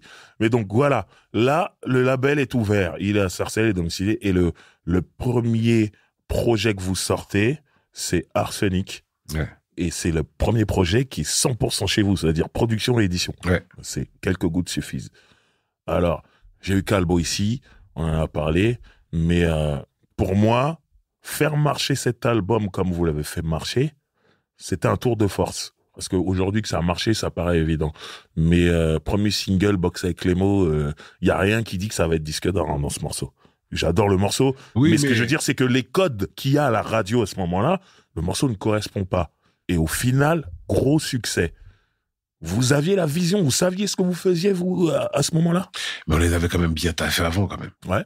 Tu vois, entre les morceaux avec compilations. Gynéco, les concerts, les trucs, l'album Negmaro, ils étaient dedans déjà, tu vois ce que je veux dire? Mhm. Les L432, les compilations, les gens entendaient que l'album, en fin de compte. Ouais. Donc, t'as même une grosse bouse. Tu vois ce que je veux Tu dire? penses? Non, parce qu'il y en a Ouais. qui sont plantés en leur mettant la Bah ouais. Et qui étaient sûrs d'avoir, Bah oui. tu vois ce que je veux dire? Qui était partout. Mais et en plus, voilà. c'est que Box avec les mots, c'est pas un single, c'est un single zéro. Ouais. Tu vois ce que je veux dire? C'est lancé pour le ghetto, c'est lancé Ouais. pour le truc, parce que regarde même le truc super sombre, le clip, tu vois, à la Ouais. fin, ils sortent vers la lumière. Mhm. Donc, c'est pas fait pour les radios. C'est ça. Ouais. Mais il passe à la radio. Et parce que Laurent Gounod, tu connais, en plus, on était dans le rap, où le rap évolue à chaque fois, chaque groupe a ramené une tendance, Ouais. ramené des trucs, donc les mecs, fallait suivre en vrai. Mhm. Et en plus, il était mixé du feu de Dieu, il y avait une bonne prod dedans, il y avait tout, quoi. Voilà. Maintenant, j'aimerais qu'on reparle du contexte de cette époque quand l'album d'Arsenic sort. Stomy en solo, il est matraqué sur Skyrock. Passy en solo, matraqué sur Skyrock. Doc Gynéco en solo, matraqué sur Skyrock. Arsenic, il y a Negmaron aussi, matraqué sur Skyrock. Arsenic, ils arrivent à ce moment-là aussi, matraqué sur Skyrock. Et là, il commence à y avoir des dires, des bruits de couloir. Secteur A, ils contrôlent Skyrock, ils ont des parts dans Skyrock. Parle-moi, éclaire tout le monde sur la relation que vous aviez avec Skyrock. On avait une relation commerciale. Mhm. C'est tout. C'est comme quand t'as la bonne dope, les gens viennent te voir. Mhm. C'était la même chose. On était sur le moment, on galérait, secteur A, tu vois, ce que les artistes qu'on avait, on avait un background derrière nous, donc les Ouais. gens, en vrai, nous attendaient, on venait pas à la radio comme des voleurs. Ouais. Donc les gens étaient contents de nous écouter, tu vois ce que je veux dire, il y avait un truc qui Mhm. finissait la boucle. Et Ouais. c'est pour ça qu'on a pris le truc, parce qu'on était les mecs qui bossaient le plus en même temps dans le moment. Ça, et il y avait des hits, tu vois. Ouais, c'est ça, on bossait le plus, il y avait des hits, il y avait des groupes, ça produisait, tu vois, il n'y a pas d'autres labels qui produisaient autant que nous. Et tu vois, on parle de Box avec Clémo qui est un single zéro, mais derrière, il y a Affaire de famille où tout est évident.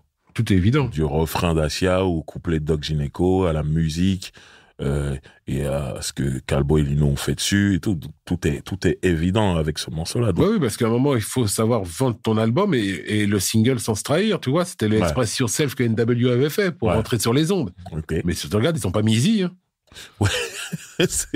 Là, il savait ce qu'il Ils étaient faisait. pas vexés. Hein. non, non, ah bon, lui, il prenait l'argent, lui. Comment ça veut Il dire allait pas être vexé. Ils n'étaient pas vexés. Donc, à un moment, c'est ça fait partie du jeu, quoi. À un Ouais. moment, il y a des factures à payer, il y a tout ça. Mhm. Mais il faut pas se trahir, c'est tout. Ok. J'aimerais savoir comment était structuré Secteur A à l'intérieur. Tu vois, tu parlais de clips. C'est que C'est un moment, c'est un business. Ça veut dire faut minimiser les coûts et faire un maximum de bénéfices et avoir un beau produit quand même au final.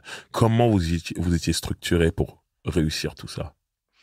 À un moment, un peu même pendant les productions, comme on travaillait avec souvent des studios, on arrivait à négocier les prix. Ok. Les clips, on voulait les maîtriser à tout prix. Donc, on a monté une boîte de production de clips. On travaillait avec, comme on n'avait pas tout le temps le personnel, on faisait de la sous-traitance. Ok. Mais on choisissait avec qui on travaillait. On prenait des directeurs de la photo américains, en général. Ok. Pour avoir les belles couleurs, pour avoir tout ça. On voulait faire des beaux clips. Ok. Ils nous coûtaient de l'argent souvent, mais on n'a jamais regretté. Ok. Et bon, moi, j'ai vu, vous faisiez vos clips et à un moment, j'ai vu y a un clip de Wallen, je vois marqué Sectora, je vois le logo de Sectora et tout. C'est-à-dire, vous faisiez des clips pour les autres aussi? On était une boîte de prod. À un moment, vraie boîte de prod. Vraie boîte de prod. Okay. Nous, on est là pour travailler avec les gens. On a produit même des reportages, on a produit plein de choses sur, comment il s'appelle, le couturier, la Roulibette. Ok. On avait fait un reportage sur lui. T'étais un latino de Roulibette. Moi, j'ai toujours dit que Julie. Ouais, mais lui, tout le monde, il va te rouler. Non, arrête. Tu peux venir en Colombie avec nous. T'es prêt? Les grandes. On se comprend. Ouais. On ne dit rien. Ne venez pas en Colombie. Ouais, laissez-nous. C'est trop dangereux. Voilà, finalement. Et, ok. Il y avait une partie vidéo. J'ai vu aussi que... On a dû produire une vingtaine de clips. Plus des reportages, plus des trucs comme ça. Non. Là, ok. C'était vraiment efficace. Tous les clips Singila, c'est nous. Les clips Arsenic, c'est nous. Ok.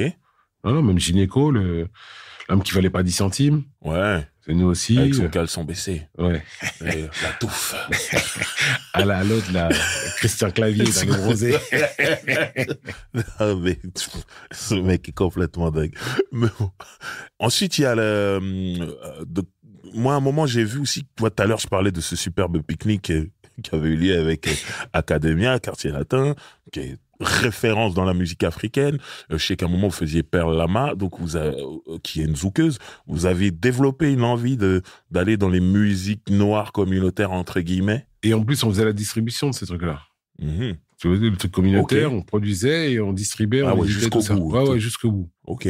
Et que non, c'était des gens qui avaient quand même une valeur dans leur pays, qui étaient, tu vois, en France, c'était peut-être pas trop connu, mais c'est à l'époque où Kofi, ils faisaient des Zénith, ils faisaient des Bercy, il était encore avec eux, tu vois. Donc, avec les Boukabouya, les mecs, c'est devenu même des compositeurs de maintenant. Il y a Bassi, c'est eux qui produisent pour les jeunes d'ici maintenant. Ils sont dans les basses, ils font les claviers. C'est ouf. C'est les mecs d'Academia qui font les claviers des jeunes maintenant. C'est fou. Ok. Ouais, c'est ça qui est marrant. Et c'est des bêtes de musiciens, bêtes de danseurs. Non, des vrais artistes. Ok. Impressionnant. Non, on a toujours kiffé. Les mecs, quand ils sont bons, ils sont bons. Donc après, on ne se fout même pas. Et Sectora, les patrons de Sectora, les associés de Sectora, c'était qui? C'était toi, Kenzie, c'est tout? Ou il y avait d'autres? Et Jocelyn. Et Jocelyn. Ok, Jocelyn, c'était un associé aussi. Ouais. Ok. Même s'il est venu après, tu connais sa famille. Donc. Ouais, salutations. Il a toujours été là. Voilà.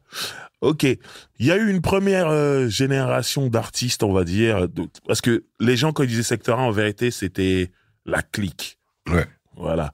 Mais en solo, Stomy était de son côté, Passy était de son côté, mais il y avait la clique et quand il y avait des concerts, tout se mélangeait, tout ça. Et donc, ce que j'appelle la première génération, ça va être donc les deux membres de Ministère Amer, ça va être Neg Marron, ça va être Arsenic. La première phase du MCU. Ouais, voilà, on peut dire comme ça. Et après, il y a eu le Infinitoire, le l'Olympia. Ouais, voilà. Et après, il y a eu une autre. Justement, l'Olympia. Ah, c'était magnifique. Il faut que tu me parles de ce moment incroyable. Qui a l'idée de faire ce concert le 22 mai, date de l'abolition de l'esclavage et tout ça? C'est venu doucement. On voulait faire quelque chose pour le 22 mai. Ok. Mais surtout qu'on devait faire, on avait eu l'opportunité parce qu'on tournait un peu dans toute la France en tant que sectorat. On avait fait Nantes, on avait fait Toulouse. Tu vois, les mecs nous demandaient. Donc à un moment, on s'est dit, il serait temps de le faire à Paris. Il y a un moyen d'être produit.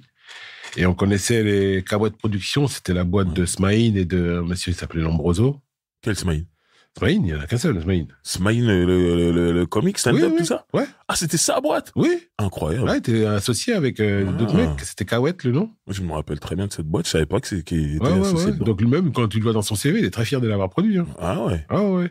Fort. Et l'idée de faire un album, après, c'est de Burtel, quand on parle du truc, il dit, mais venez, on fait un album. Après, nous, on a enchaîné pour faire de la vidéo. Et voilà, ça s'est enchaîné comme ça. Mais c'est parti d'un petit projet à la base, quoi. C'est fou. C'est fort, c'était symbolique, c'était beau. C'était le bordel aussi. J'imagine. J'allais dire, oh, tu sais, moi, j'étais dans la salle, mais dans la salle aussi, c'était le bordel. Des Mohamed Diaz. Là, je me rappelle comment on est rentré. C'était le bordel. Un peu comme vous, à l'époque du C'est Bobino. ça, exactement. On a trouvé notre porte. Voilà. Et j'irais même, allez, je balance sans dire les noms, et il y a un mec, il est magnifique, un mec de notre clique, de notre équipe, qui lui avait un bracelet sécurité, qu'il avait gardé un jour, le seul jour où il a fait de la sécu, il l'a gardé, et arrivé devant l'Olympia, il l'a mis, il s'est retourné, s'est mis du côté des mecs de la sécu, les mecs n'ont rien dit, on crut qu'il faisait partie de la sécu, après il a dit, ouais, c'est mes invités, truc. Magnifique. Voilà, Tu vois, il est culot des gens. Totalement culotté. Et toi-même, il t'a pas prévenu qu'il allait le faire. Ah non, on a vu ça tout sur place. Il a dit, j'ai fait tout ça On parce a que vu si je ça. parle avec eux, on va voir ouais, voilà. C'était incroyable. Et j'irai plus loin dans la précision. Il habitait dans ton bâtiment. Voilà. C'est dit.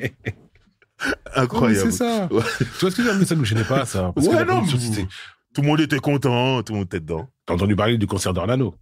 Bien sûr. Il t'en a parlé, Ken James? Moi, non, moi, c'est... Il était en première partie. Hein. Ouais. Faut lui en- Tu lui poses des questions. Ouais. Il a vécu des trucs. Non, mais surtout, on va parler juste du RER. Les wagons remplis du RERD. Pour y aller, on m'a dit c'était quelque chose déjà. C'était quelque chose déjà. Mais bon, ça allait avec le... Tu vois, même Kerry, il l'a connu avec son équipe. Hein. C'est ça. Voilà, hein. Ça allait avec le rap, en Ça fait. allait ça. avec le rap. Ouais. Et les mecs faisaient pas tout le temps le bordel, c'était parce qu'ils étaient tous noirs et arabes et qu'ils étaient beaucoup. Ouais. Mais c'était pas toujours le bordel. Non, c'est vrai. Parce que si on voulait faire le bordel, ça aurait été Autre chose. autre chose. Et puis, il y avait des rockers qui arrachaient les sièges avant nous, et nous, on les arrachait pas, les sièges. Exactement. Voilà. Je tiens à le dire. Le train gris. Voilà. Mais pour revenir à l'Olympia, il y a Doc Gynéco. Il me semble que l'Olympia, c'est peut-être la dernière fois que je vois Doc Gynéco sur scène. Après, on le voit plus sur scène. Qu'est-ce qui s'est passé? Ah ouais? Je sais même pas. Ah, il faisait plus de concerts, non? Ouais, mais lui, il a jamais aimé ça, lui. Tu sais, tu le vois avec le public, tu vois, c'est un mec assez timide, en vrai. Ouais. Et donc, c'est une souffrance, hein, lui. Après, il se force, il arrive quand il voit que le public répond, tu vois, il arrive Ouais. à avoir le truc. Ouais. Mais avant, il a du mal à se chauffer, hein. C'est pour ça qu'on mettait tout le temps Calbo avec lui. Hein. Ouais, je me rappelle. Ouais, t'as vu, Calbo, C'était le concert de Calbo à un moment. Exactement. Mais tu vois, sa timidité, à un moment, ça lui a servi. C'était à Hit Machine quand il a fait Ma salope à moi. Ouais.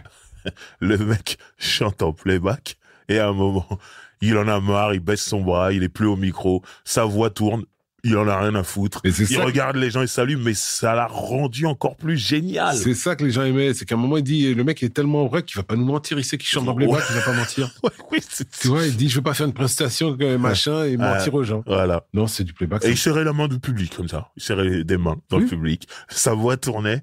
Et ce genre-là, j'ai dit, il en a rien à foutre. Rien à foutre. Mais quand t'as un niveau comme ça, tu vois, où il avait vendu comme il avait vendu, Ouais. on n'a plus rien à foutre.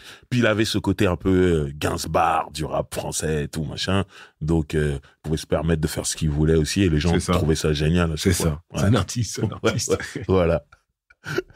Mais bon, Doc Gynéco, il y a quand même eu une histoire sombre et j'aimerais que tu éclaircisses ça ici parce que jusqu'à maintenant, je comprends rien. Il n'y a rien à comprendre. Je te jure, c'est incompréhensible. Parce que un jour, on met la télé et on voit Doc Gynéco avec son père et qu'ils sont en train de dire, oui, qu'ils sont en train de dire que il a été racketté par le secteur A. Mais par contre, un chèque qui n'a jamais été signé. C'est là où je comprends rien. Si le chèque n'est pas signé, il n'a pas été racketté. Et s'il n'y a pas eu de suite dans la justice, c'est qu'il n'y a pas eu de raquette. Voilà. Tu vois ce que je veux dire? C'est qu'à un moment, le gars doit... Tu connais les mecs quand ils doivent de l'argent. Ok. Ils étaient production, ils produisaient Asia, tout ça. Ouais. Donc, ils avaient, normalement, avec Chico, leur business. Ouais. Et à un moment, il y a la maison de disque paye, quoi. Il faut redistribuer. Ouais. J'ai du mal à dire redistribuer. Donc, comme Chico s'était engagé avec Asia, il a été faire le truc. Mais après, ils ont été demandé toi l'argent. Bono a dit, je vous fais les chèques, mais ils ont même pas regardé que le chèque n'était pas signé. Tu vois ce que je veux dire? C'est incroyable. Après, ça a un peu chauffé parce qu'il a mis du temps, mais il a appelé même les gendarmes à ce moment-là, Bruno. Ah ouais. Ouais, les gendarmes sont venus, ils ont expliqué l'affaire, les gendarmes, ils ont rien dit. Mhm. Et ils ont regardé de loin comment ça se passait. Et quand, à un moment, il a plein de plaintes, il les a mis en garde à vue, hein. Ah ok. Mais quand ils étaient en garde à vue chez les gendarmes, les mecs étaient assis comme ça discutait. Parce que les mecs avaient vu de loin comment ça se passait. Ouais. Qu'il avait dit qu'il y a eu d'agression, il n'y avait pas eu d'agression, il y avait tout ça. Ok. Et après, voilà. Et chèque Et pas c'était- signé. Ouais. Mais parce qu'en vrai, ils lui ont fait confiance. Quand il a dit tiens le chèque, il l'a pas vérifié. Tu vois ce que je veux dire?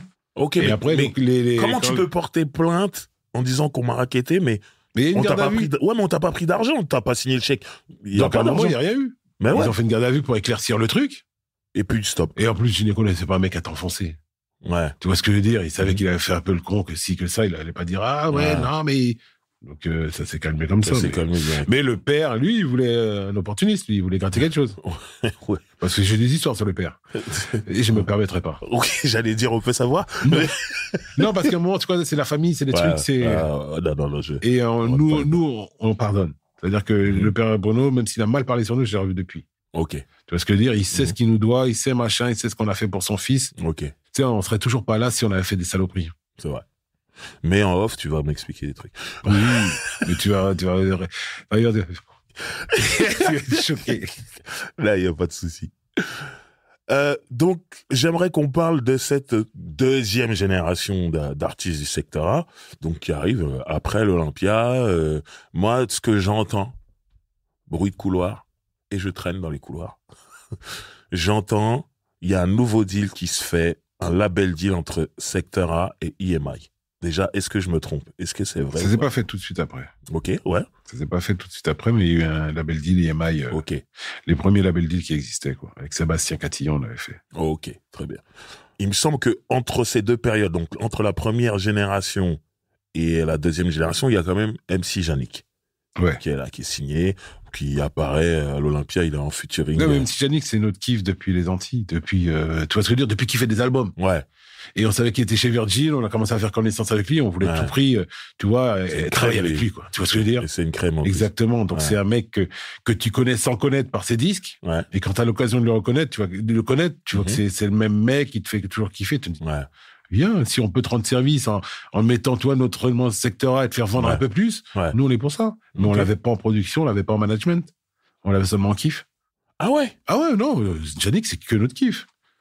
Tu sais, il y a des mecs comme ça. L'album qui sort, il est pas chez vous, en fait. Non, c'est, vous faites profiter de votre lumière et tout. Il est chez Virgil. C'est incroyable, ça. Mais qu'est-ce qu'il a fait, ça? Mais vous faites les clips, quand même. On fait les clips, parce qu'après, il leur faut des trucs. Mais après, c'est lui qui choisit les réalisateurs, tu vois ce que je veux dire? Ouais. C'est lui qui choisit son équipe. Non. Le morceau Madinina, c'est un bijou. Mais il a fait les tueries. Mais lui, dès qu'il rentre, même sa voix, déjà, en featuring, tu mets sa voix, t'as gagné. Déjà, Né ici, le remix, il est incroyable, de Doc Gynéco avec lui. Le morceau avec Arsenic aussi. C'est clair, mais le couplet de Yannick dans Né ici de Doc Gynéco, ce qu'il dit, il est magnifique. C'est incroyable. Et en plus, c'était plus long, hein. Il avait encore des machins. Ouais. Mais il rentre en plus, quand il l'a fait, c'est d'un naturel. Quand il dit qu'il est assis au coin du radiateur, ça me touche tellement. Dit, le pauvre, il a quitté son soleil, il est venu à Paris, il a souffert. Il faisait trop froid. C'est ça, mais il a trop bien raconté. C'est trop réel, c'est beau. C'est beau. C'est ça. Beau.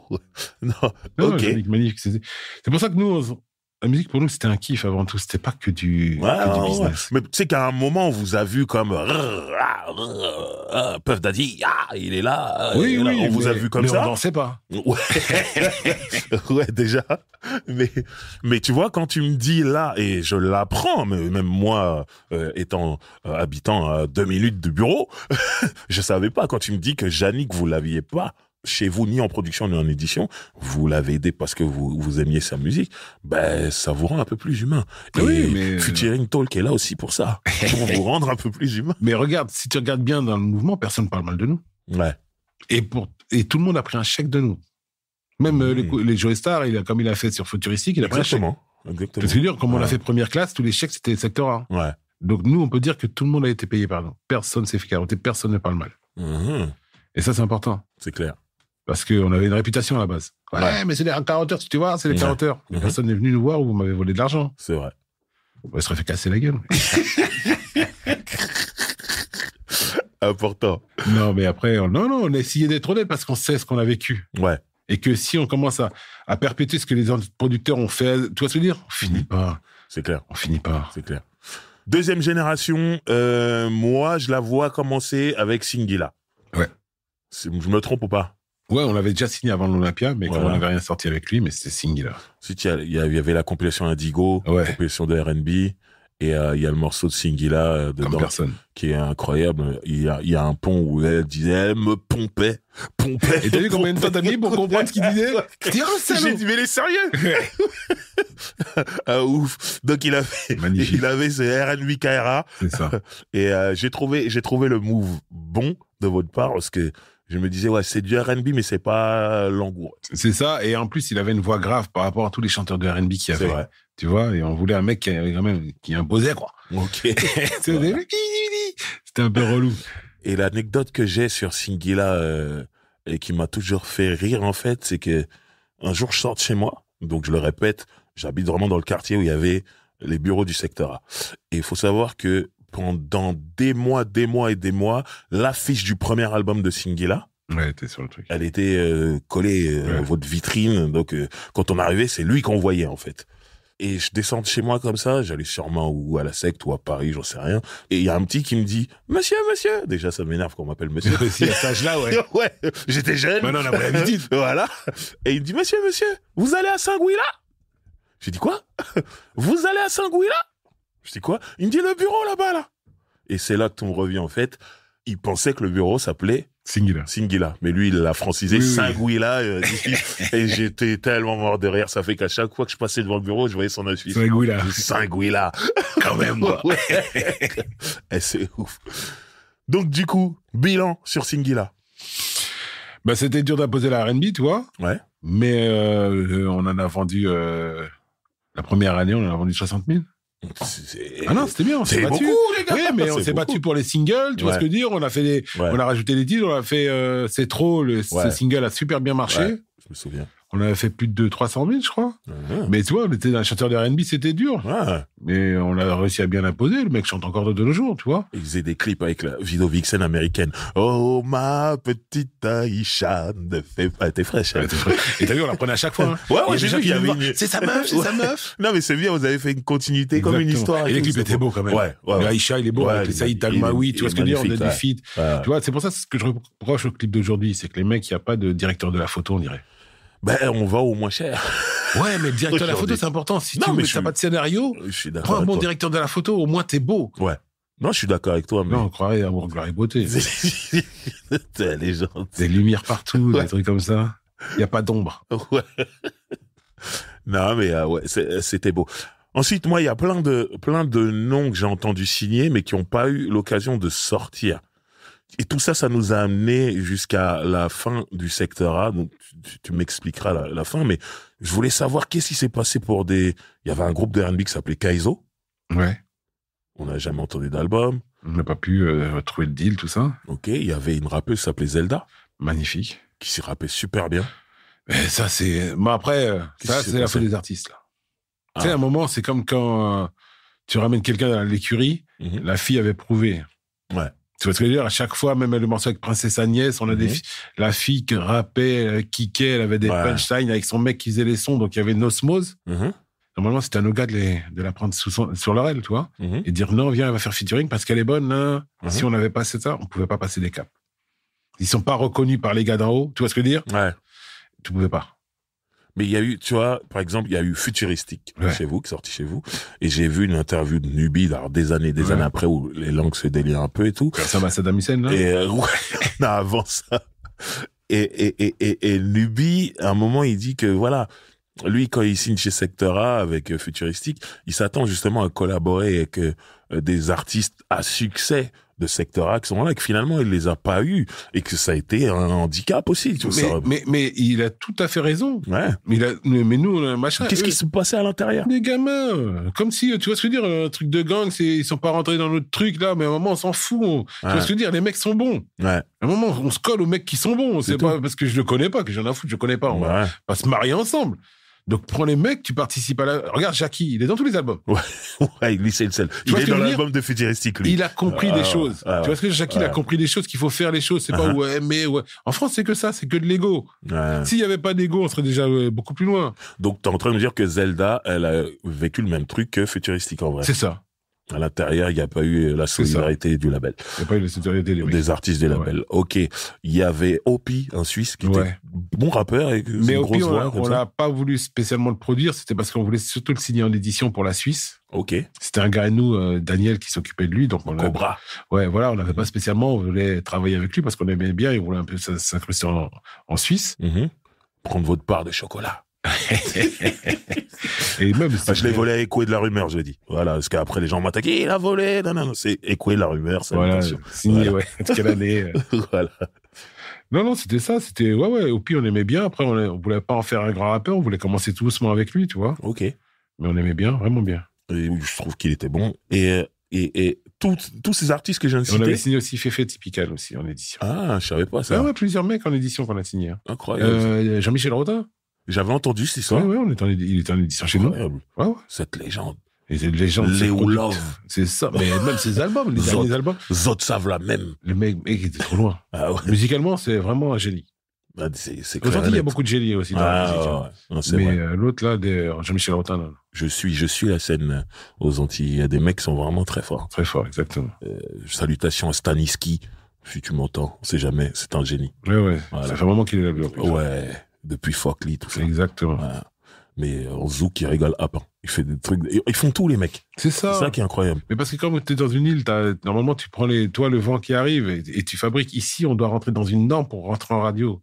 C'est ça le problème. C'est pour ça que nous, au ministère Mer, on n'a pas toujours marché, mais on a toujours attiré l'œil parce qu'on n'a pas fait du rap comme les autres. Ouais. Tu vois, personne n'a fait un flirt avec le meurtre. Bon, ça, c'est clair. Tu vois, mais même Un musicalement. morceau de tu vois. 7 minutes. Tu vois, mais- Énervé, guitare, truc. Tu vois ce que je veux dire? Ouais, c'est vrai. Pourquoi les mecs le font pas? Tu trouves que les artistes français se brident? Ah, à fond. Ouais. Ce prix. Bien joué. Allez pour toi. Je suis aspiré, ça sort tout seul. Ok. Non, ici en France, les mecs s'autocensurent. Non, mais en Ouais. France, moi j'étais en studio, toi, j'ai fait Ouais. des millions d'heures de studio. C'est clair. Et j'ai entendu le discours des rappeurs, hein, de tous les labels, hein, parce Ouais. que j'ai traîné avec tout le monde, moi. Mhm. Ils ont tous le même discours. Hein. Ouais, mais en France, on fait pas ci. Ouais, mais en France, on fait pas ça. Ok. Donc à un moment, on n'avance pas, on s'enferme dans le truc. C'est clair. Et t'écoutes la musique d'aujourd'hui, c'est ça? C'est fou. Du coup, tous les artistes que je viens de te citer, qui n'ont pas sorti de truc, tu me dis si je me trompe, ils faisaient partie de ce label deal avec EMI. Ouais. Mais oui, du coup, certainement, parce qu'après, nous, on faisait aussi que de la distribution. Ok. Tu vois, pour Opi, c'était de la distribution en Suisse, Ok. qui est beaucoup plus facile. On n'avait pas besoin de label, tout ça. ok. Mais comment ça se fait que de ce label deal chez EMI, finalement, il n'y ait que Singila qui soit sorti? Non, futuristique aussi. Ouais, futuristique aussi. Futuristique Ok. et parce qu'après c'était dans l'époque, je me rappelle même plus, mais on a fait Singila, on a fait futuristique et Mhm. après Internet est arrivé quoi. Ouais. La vague Internet est arrivée où les mecs essayaient de te faire des albums anti-piratage, mais ça marchait pas. Ouais. Ton album il sortait à peine du pressage que il était déjà bien. sur Le le mec il net. arrive, ouais mais j'ai déjà ton album. Euh, Tu vois ce que je veux dire? Et nous, Ouais. comme on était quand même une petite structure, ils ont commencé à serrer les budgets, serrer les clips, comme ils Mhm. savaient pas où ils allaient. ok. Ouais, il y a eu une grosse période de flottement et tout. Exactement. Et qu'est-ce qui a amené Sectara à se calmer et disparaître tout doucement? Donc, je parle des sociétés. Bah, c'était la baisse des ventes de disques. On Ok. parlait plus sur la même économie. Ouais. Tu vois, donc fallait restreindre surtout sur les budgets de... Et ça vous intéressait pas de faire un moindre coup et de continuer? Si, mais après, t'avais plus les mêmes crédits. Les gens, pour eux, la musique, c'était mort parce que ça allait finir qu'en téléchargement. Ouais. Tu vois, entre les Napster, les trucs comme ça, Ah. tu pouvais rien faire. Ouais. Les mecs, ton album futuristique, on l'a sorti, les mecs l'avaient déjà. Ouais. Tu vois, donc à un moment, toutes tes ventes sont coupées par deux. Les mecs, ils disent, on va pas mettre tant en promo Mhm. parce qu'on sait qu'on va récupérer que la moitié. Ouais. Donc à un moment, les mecs savaient pas. Ils ont Universal à licencier. Tout le monde a licencié à l'époque. Ouais. Donc comme l'expression qui dit, hein, quand les gros maigrissent, les maigres meurent. C'est clair. Et donc on était une petite structure, donc on était que 12. Les autres étaient des 120 par maison de disques. Ouais. Bon, le truc. pareil. Il faut de la liquidité aussi derrière. Ok. Et il faut aussi des artistes qui sortent pas des albums tous les 4 ans. Ouais. Je sais pas de qui tu parles. Je sais pas non plus. Des carrières de 25 ans qui ont des albums. Oh putain. Ok. C'est un moment, on rentre dans une industrie, tu vois, les mecs sont tu sais, des fonctionnaires. On rentre dans une industrie. Donc, si on avait eu déjà cette toi, parce qu'on avait déjà développé des mecs, le plus dur, c'est de développer. Ouais. Et si les mecs, ils te font pas, ils te tuent pas le match, Mhm. ils te mettent pas le 2-0, tu vois ce que je veux Ouais. dire? Nous-mêmes, on Ouais. perd cette économie-là, on perd ce mouvement. Ouais. Et donc, c'est ça qui était relou. C'est clair. J'aimerais qu'on parle d'un truc spécial quand même, c'est La Haine. Ouais. La bande originale du film La Haine, la cover, c'est toi, c'est ta tête. Oui, it's me. Pourquoi? D'où? Comment? J'en sais rien. C'est que j'allais même mettre l'affiche du film. Ah ouais, même du film. Ouais. Mais Et pourquoi? c'est les acteurs, ils ont dit non, mais là, faut qu'on voit nos gueules, faut qu'on voit notre gueule. Uh-huh. J'en sais rien pourquoi. Faut demander au photographe. On est là, on fait le morceau, on va juste dehors. C'était à Solferino, je crois, à l'époque. Mhm. On va juste dehors pour faire les photos. On est devant Donc c'est- un rideau de fer, on est trois, c'est la photo de l'intérieur. ouais, voilà. Donc c'est la séance studio de sacrifice de poulet. Ouais, Vous sortez pour Ouais. prendre quelques photos. c'est ça. Devant le rideau de fer d'un magasin. Ok. Il fait la séance de photos dans le studio. On est toujours à et 4 ça, dessus. ça vient de là, en fait. Le mec a découpé la photo après. Mon visage dans une des photos où on est à plusieurs. C'est incroyable. Après, Kenzie vient me voir, il dit, ouais, tiens, regarde. Je dis, pourquoi fous là ma tête, tout ça? Parce qu'en premier, elle était même pas en rouge, j'étais en noir et blanc. Ok. Donc, je voyais encore mieux ma tête. Ouais. Et machin, il me dit, ouais, ils m'ont dit, ils ont kiffé, machin, ils me demandent combien tu veux. Oh, c'est magnifique. Bon, avec ça. Kenzie, il essaie de négocier au maximum. Il dit, tu exagères.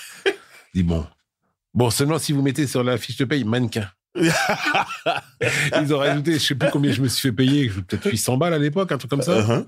Mannequin. Oh, t'auras tout fait, c'est dans ton CV. C'est ça. Dans ta carte de marabout. C'est ça. Et après, les mecs, ils disent, comment ça se fait pour faire chier? Je dis, le charisme, mec. Incroyable. Incroyable. Ok. Non, ça, c'était trop marrant. Secteur A, ça se termine. Donc, je répète, la société, parce que quand je dis ça devant Calbo ou Passius Tommy, ils me disent, non, on est toujours là, on se voit et tout. Donc, je parle pas les humains, les artistes, Ouais. tout ça. Je parle Le business. le business. Ça se termine.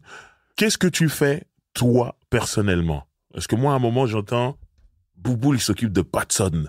Patson, le comique, le stand-up, Patson, c'est cadeau. Parce que, comme machin, Patson, c'était un autre gars.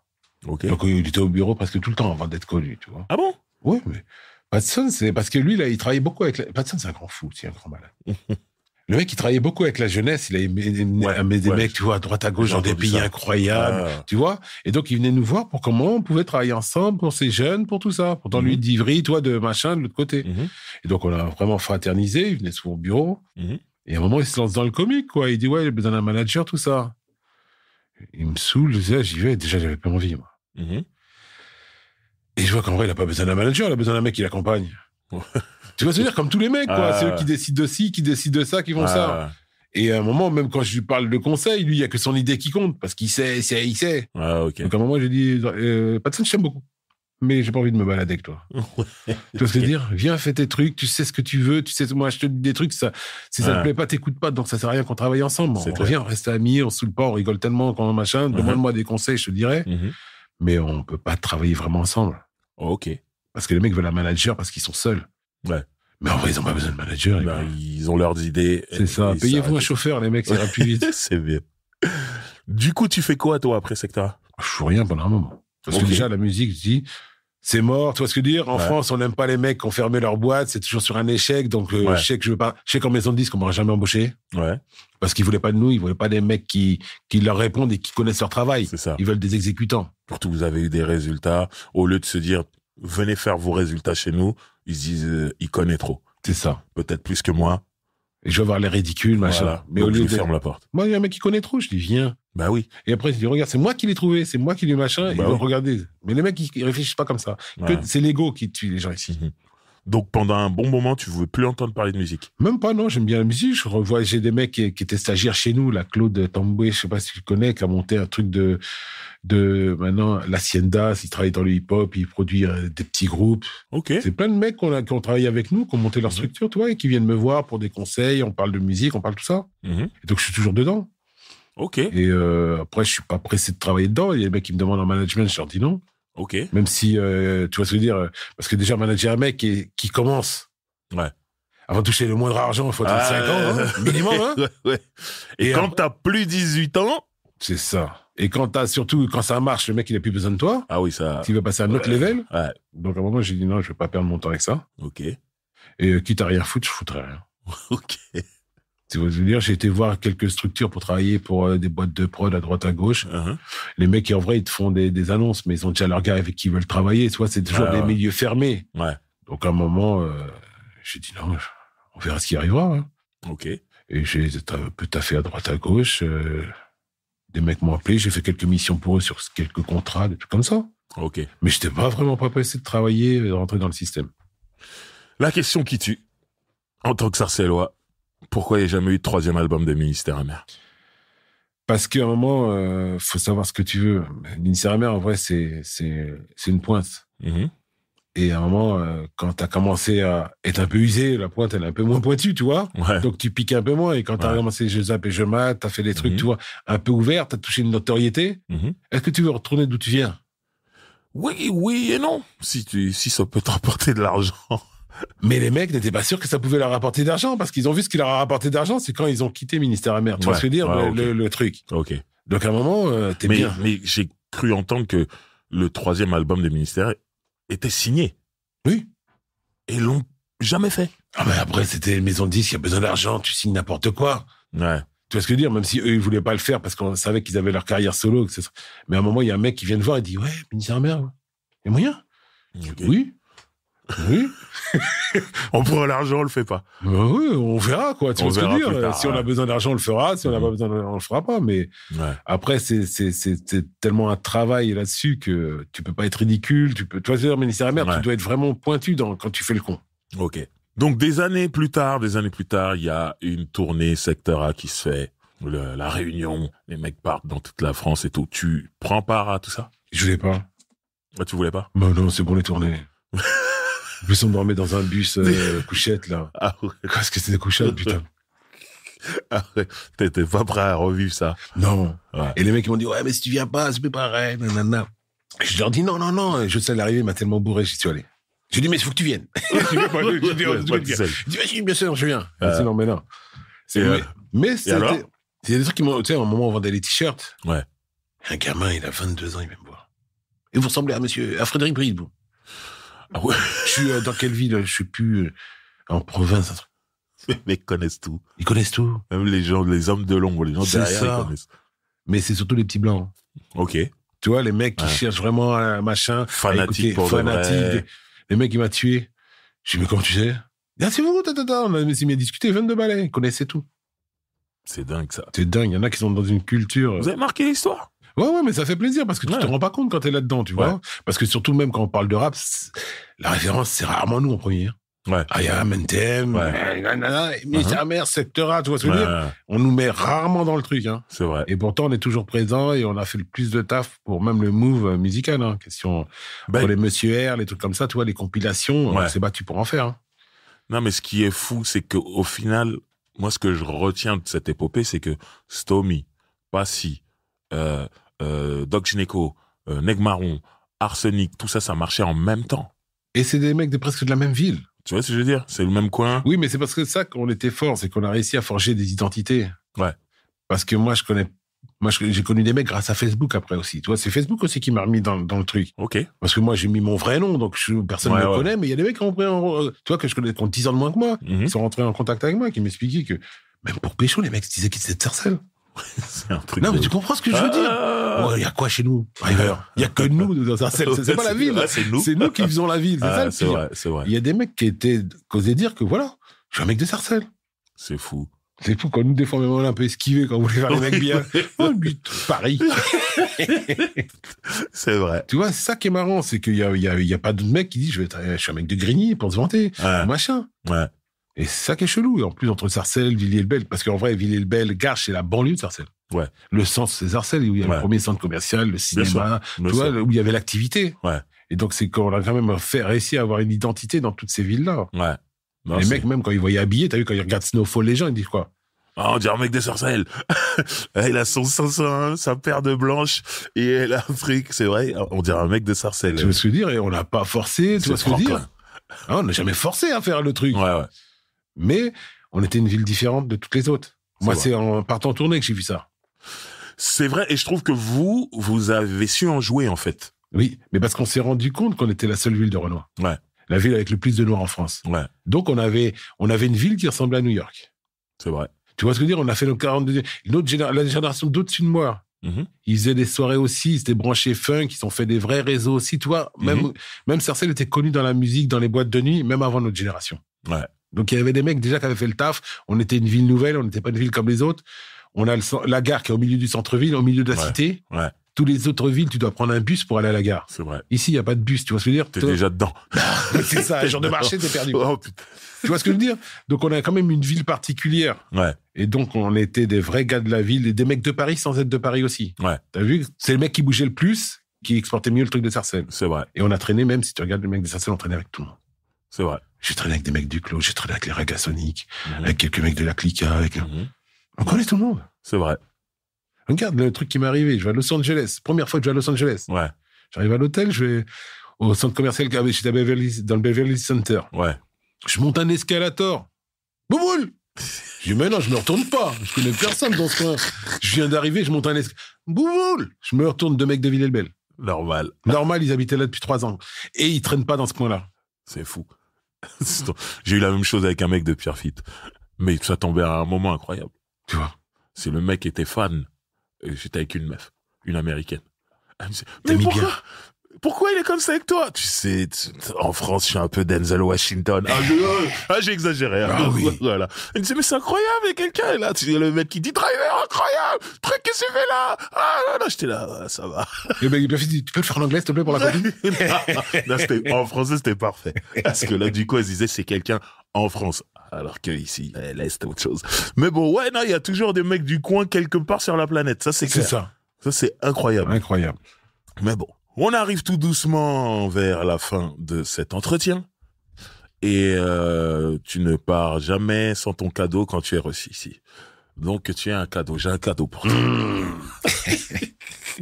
Et j'aimerais que tu l'ouvres en expliquant ce que c'est. Je te le rends quand on arrive à Sarcelles ou pas? Voilà, j'aimerais que tu l'ouvres en expliquant Je veux ce que déchirer le c'est. papier. Hein. Oui. Parce que vous allez faire ça bien. Comme dans les films Carré, là. Oh, le truc est sérieux, les cartonnés et tout. Tu vois ça, comme dans Jean. Ouais, t'as vu? Un carton? Oh, c'est bien. Carton vierge. Plein de surprises. Oh, Eh tu bien, étais la chercher où, là, celle-là? voilà. Original. Ah ouais. Par Gilles Favier. Il s'appelait comme ça, là? Eh oui, le photographe, on l'a retrouvé. Ah ouais, Il est carrément. comme ça ici. Mortel. Donc, explique aux gens ce que c'est. C'est la photo de la haine, celle qui a servi à faire la pochette. Voilà, dont on parlait tout à l'heure. T'as vu, quand même, on dirait que j'ai posé pour le truc. T'as vu les yeux, le truc, le mec. Alors que même pas, en fait. Même pas. Il est parti chercher, découper une photo où vous êtes tous ensemble. C'est ça. C'est fou. La haine, en plus. C'est même pas l'amour. C'est toi, pas content, Ouais. fâché. Bouboule, merci à toi Bah, pas de problème, hein. pour cet entretien. Tu nous as éclairé sur beaucoup de choses. Et voilà, des projets pour la suite. Bah, je travaille là avec, on a commencé ça, c'est une chaîne télé en application, ça s'appelle Gush TV. Là, tu me rappelles un truc que je t'ai même pas demandé. Donc, tu vas me dire ça après. Secteur ATV. Qu'est-ce qui s'est passé? Il y a un moment, ça, le moment où Secteur A cartonne tout ça, j'entends, il y a un projet de chaîne de télévision. Secteur A TV. Et j'entends même que Canal+ serait dans le coup pour... Encore, c'est sérieux, il y avait Lehman et Brothers en coup. Ah ouais. Ouais, il y avait... Explique-nous. Mais on travaillait aussi avec le... En vrai, Secteur ATV, c'était Trace TV à la base. Oui, ça. Mais on a dû changer le nom à cause de l'histoire avec Gynéco. Et donc, on a perdu tout le contrat. L'histoire avec les gynécos, ça vous a porté préjudice par rapport à ça. Exactement. Et donc, on a dû retirer le nom de Secteur. Ah. Parce que les investisseurs, tu vois, on était dans Libération, on était dans machin, on était sur la télévision. Oui. Même si Benjamin a payé une conférence de presse pour qu'on puisse expliquer les choses, tout ça, hein, tu vois. Ouais. Donc, Mais du coup, quand tu dis c'est devenu Trace TV, c'est-à-dire qu'au début, Trace TV, c'est vous. Ouais. Vous êtes derrière, vous avez des parts, vous avez des J'avais billes monté là-dedans. le machin, le dossier, tout ça. Ok. Même Kenzie devait travailler dedans, mais après, quand c'était plus Sectora, ça le plaisait plus. Ok. Tu vois, il avait son salaire, il avait tout ça, mais Ok. non, il a dit, si c'est plus le truc que toi, si c'est plus le même truc, Ouais. si je vends plus la même chose. Ah, je vois. Et il voulait pas... C'est quand même beau de pouvoir se permettre de dire ça. Tu sais, quand t'es Camerounais, il y a que les Camerounais qui peuvent se permettre de dire ça. Je sais pas, moi, j'aurais accepté. Hein. Oui, mais c'est une certaine Ah, voilà. ethnie des Camerounais. Ouais. C'est ça. Les mecs durs, là. Ouais. Tu connais? Non, je les connais par cœur. Ah, ils sont durs. Hein. Ok. Donc, t'es en train de me dire, projet, aujourd'hui, tu bosses sur... Sur une chaîne télé en application que tu peux prendre sur Android ou Apple Store. Ça s'appelle Gush TV. Ok. C'est une chaîne Ça s'écrit... Gush. Voilà.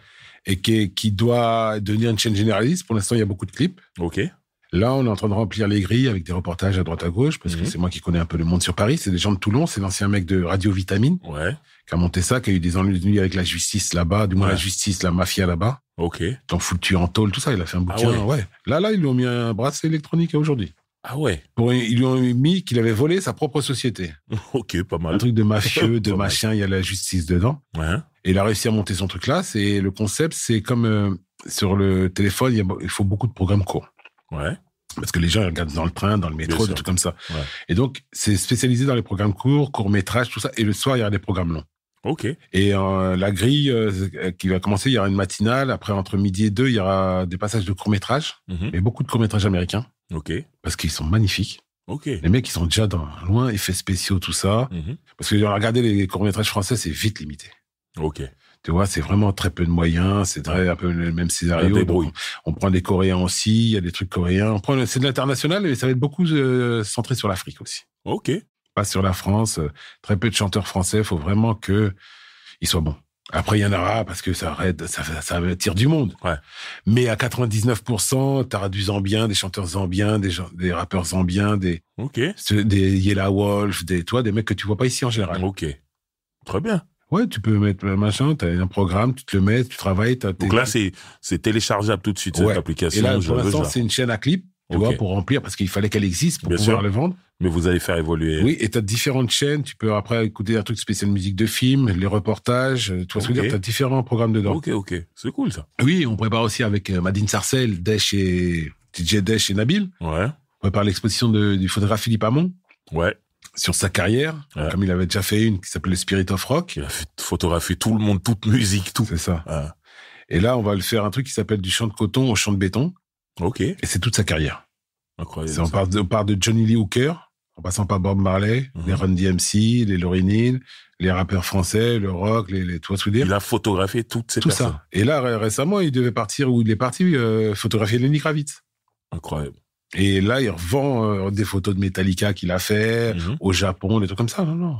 Et là, on va faire vraiment son exposition. On a trouvé un bon imprimeur, là, Colfing, qui peut te faire des 2x2, des 2 mètres. Tu peux exposer dehors, à l'intérieur. Ok. Non. Et on va faire la première date sur Sarcelles, normalement. Super. Donc, toujours dans le truc. Toujours les gens me demandent. Là, regarde, hier ou avant-hier, on était avec Nabil et Desch. Ouais. Il y a un gars qui fait la Battle Bad. Ouais. Il va monter un truc spécial féminine. Battle Bad féminine. Ok. Et il a monté la Battle Bad nordique en Suède, mon copain. Incroyable. On parle de danse, hein. Oui. Ouais. On parle de danse. Voilà, c'est important. Faut pas confondre parce qu'il y a des blondes là-bas. Et le mec, on l'a vu là parce que il veut qu'on travaille avec lui, avec le collectif Madine Sarcelles, avec Nabil, à l'aider à promouvoir son truc. C'est beau. C'est super beau. Non, les mecs nous font confiance à Sarcelles, c'est ça que j'aime bien. Ok. Et franchement, tu sais, il y a des mecs qui arrivent plus à marcher dans leur ville, tout ça. Ouais. Moi, les mecs, ils mettent trop bien. C'est toi le vrai maire. Il y a plusieurs maires à Sarcelles, t'as vu? Il y a différentes techniques. Ah, c'est ça. Cool. Mais franchement, la populace de Sarcelles, non. Ouais. Des gars bien. C'est clair. On a des rovers, on a des vrais gars. Tu vois ce que je veux dire? C'est mes gars. Moi, j'adore ces mecs-là. Pas bouger. C'est clair. Merci à toi, en tout cas. C'était cool. Merci à toi de m'avoir invité, surtout d'avoir pensé à moi. Mais derrière, j'ai une valeur dans les interviews, quoi, quand même. Non, il y a pas de souci. Après, moi, j'ai toujours dit, lui, ça sera le plus facile à joindre. Ouais, exactement. Donc, tranquille. Même si t'as pas le téléphone, t'as vu. Ouais, voilà, tu peux le croiser comme ça, en allant chercher mon pain. Et encore, j'ai plus Ryu, je le balade. Ouais. Sacré Ryu. Voilà. Merci à toi et on vous dit à la prochaine. À la prochaine. Featuring est un podcast original Engel, présenté par Driver, produit et réalisé par François Cusset, ingénieur du son Thomas Gabriel, générique original Ovich Beats. Abonnez-vous au podcast Featuring sur votre plateforme d'écoute favorite pour ne manquer aucun épisode.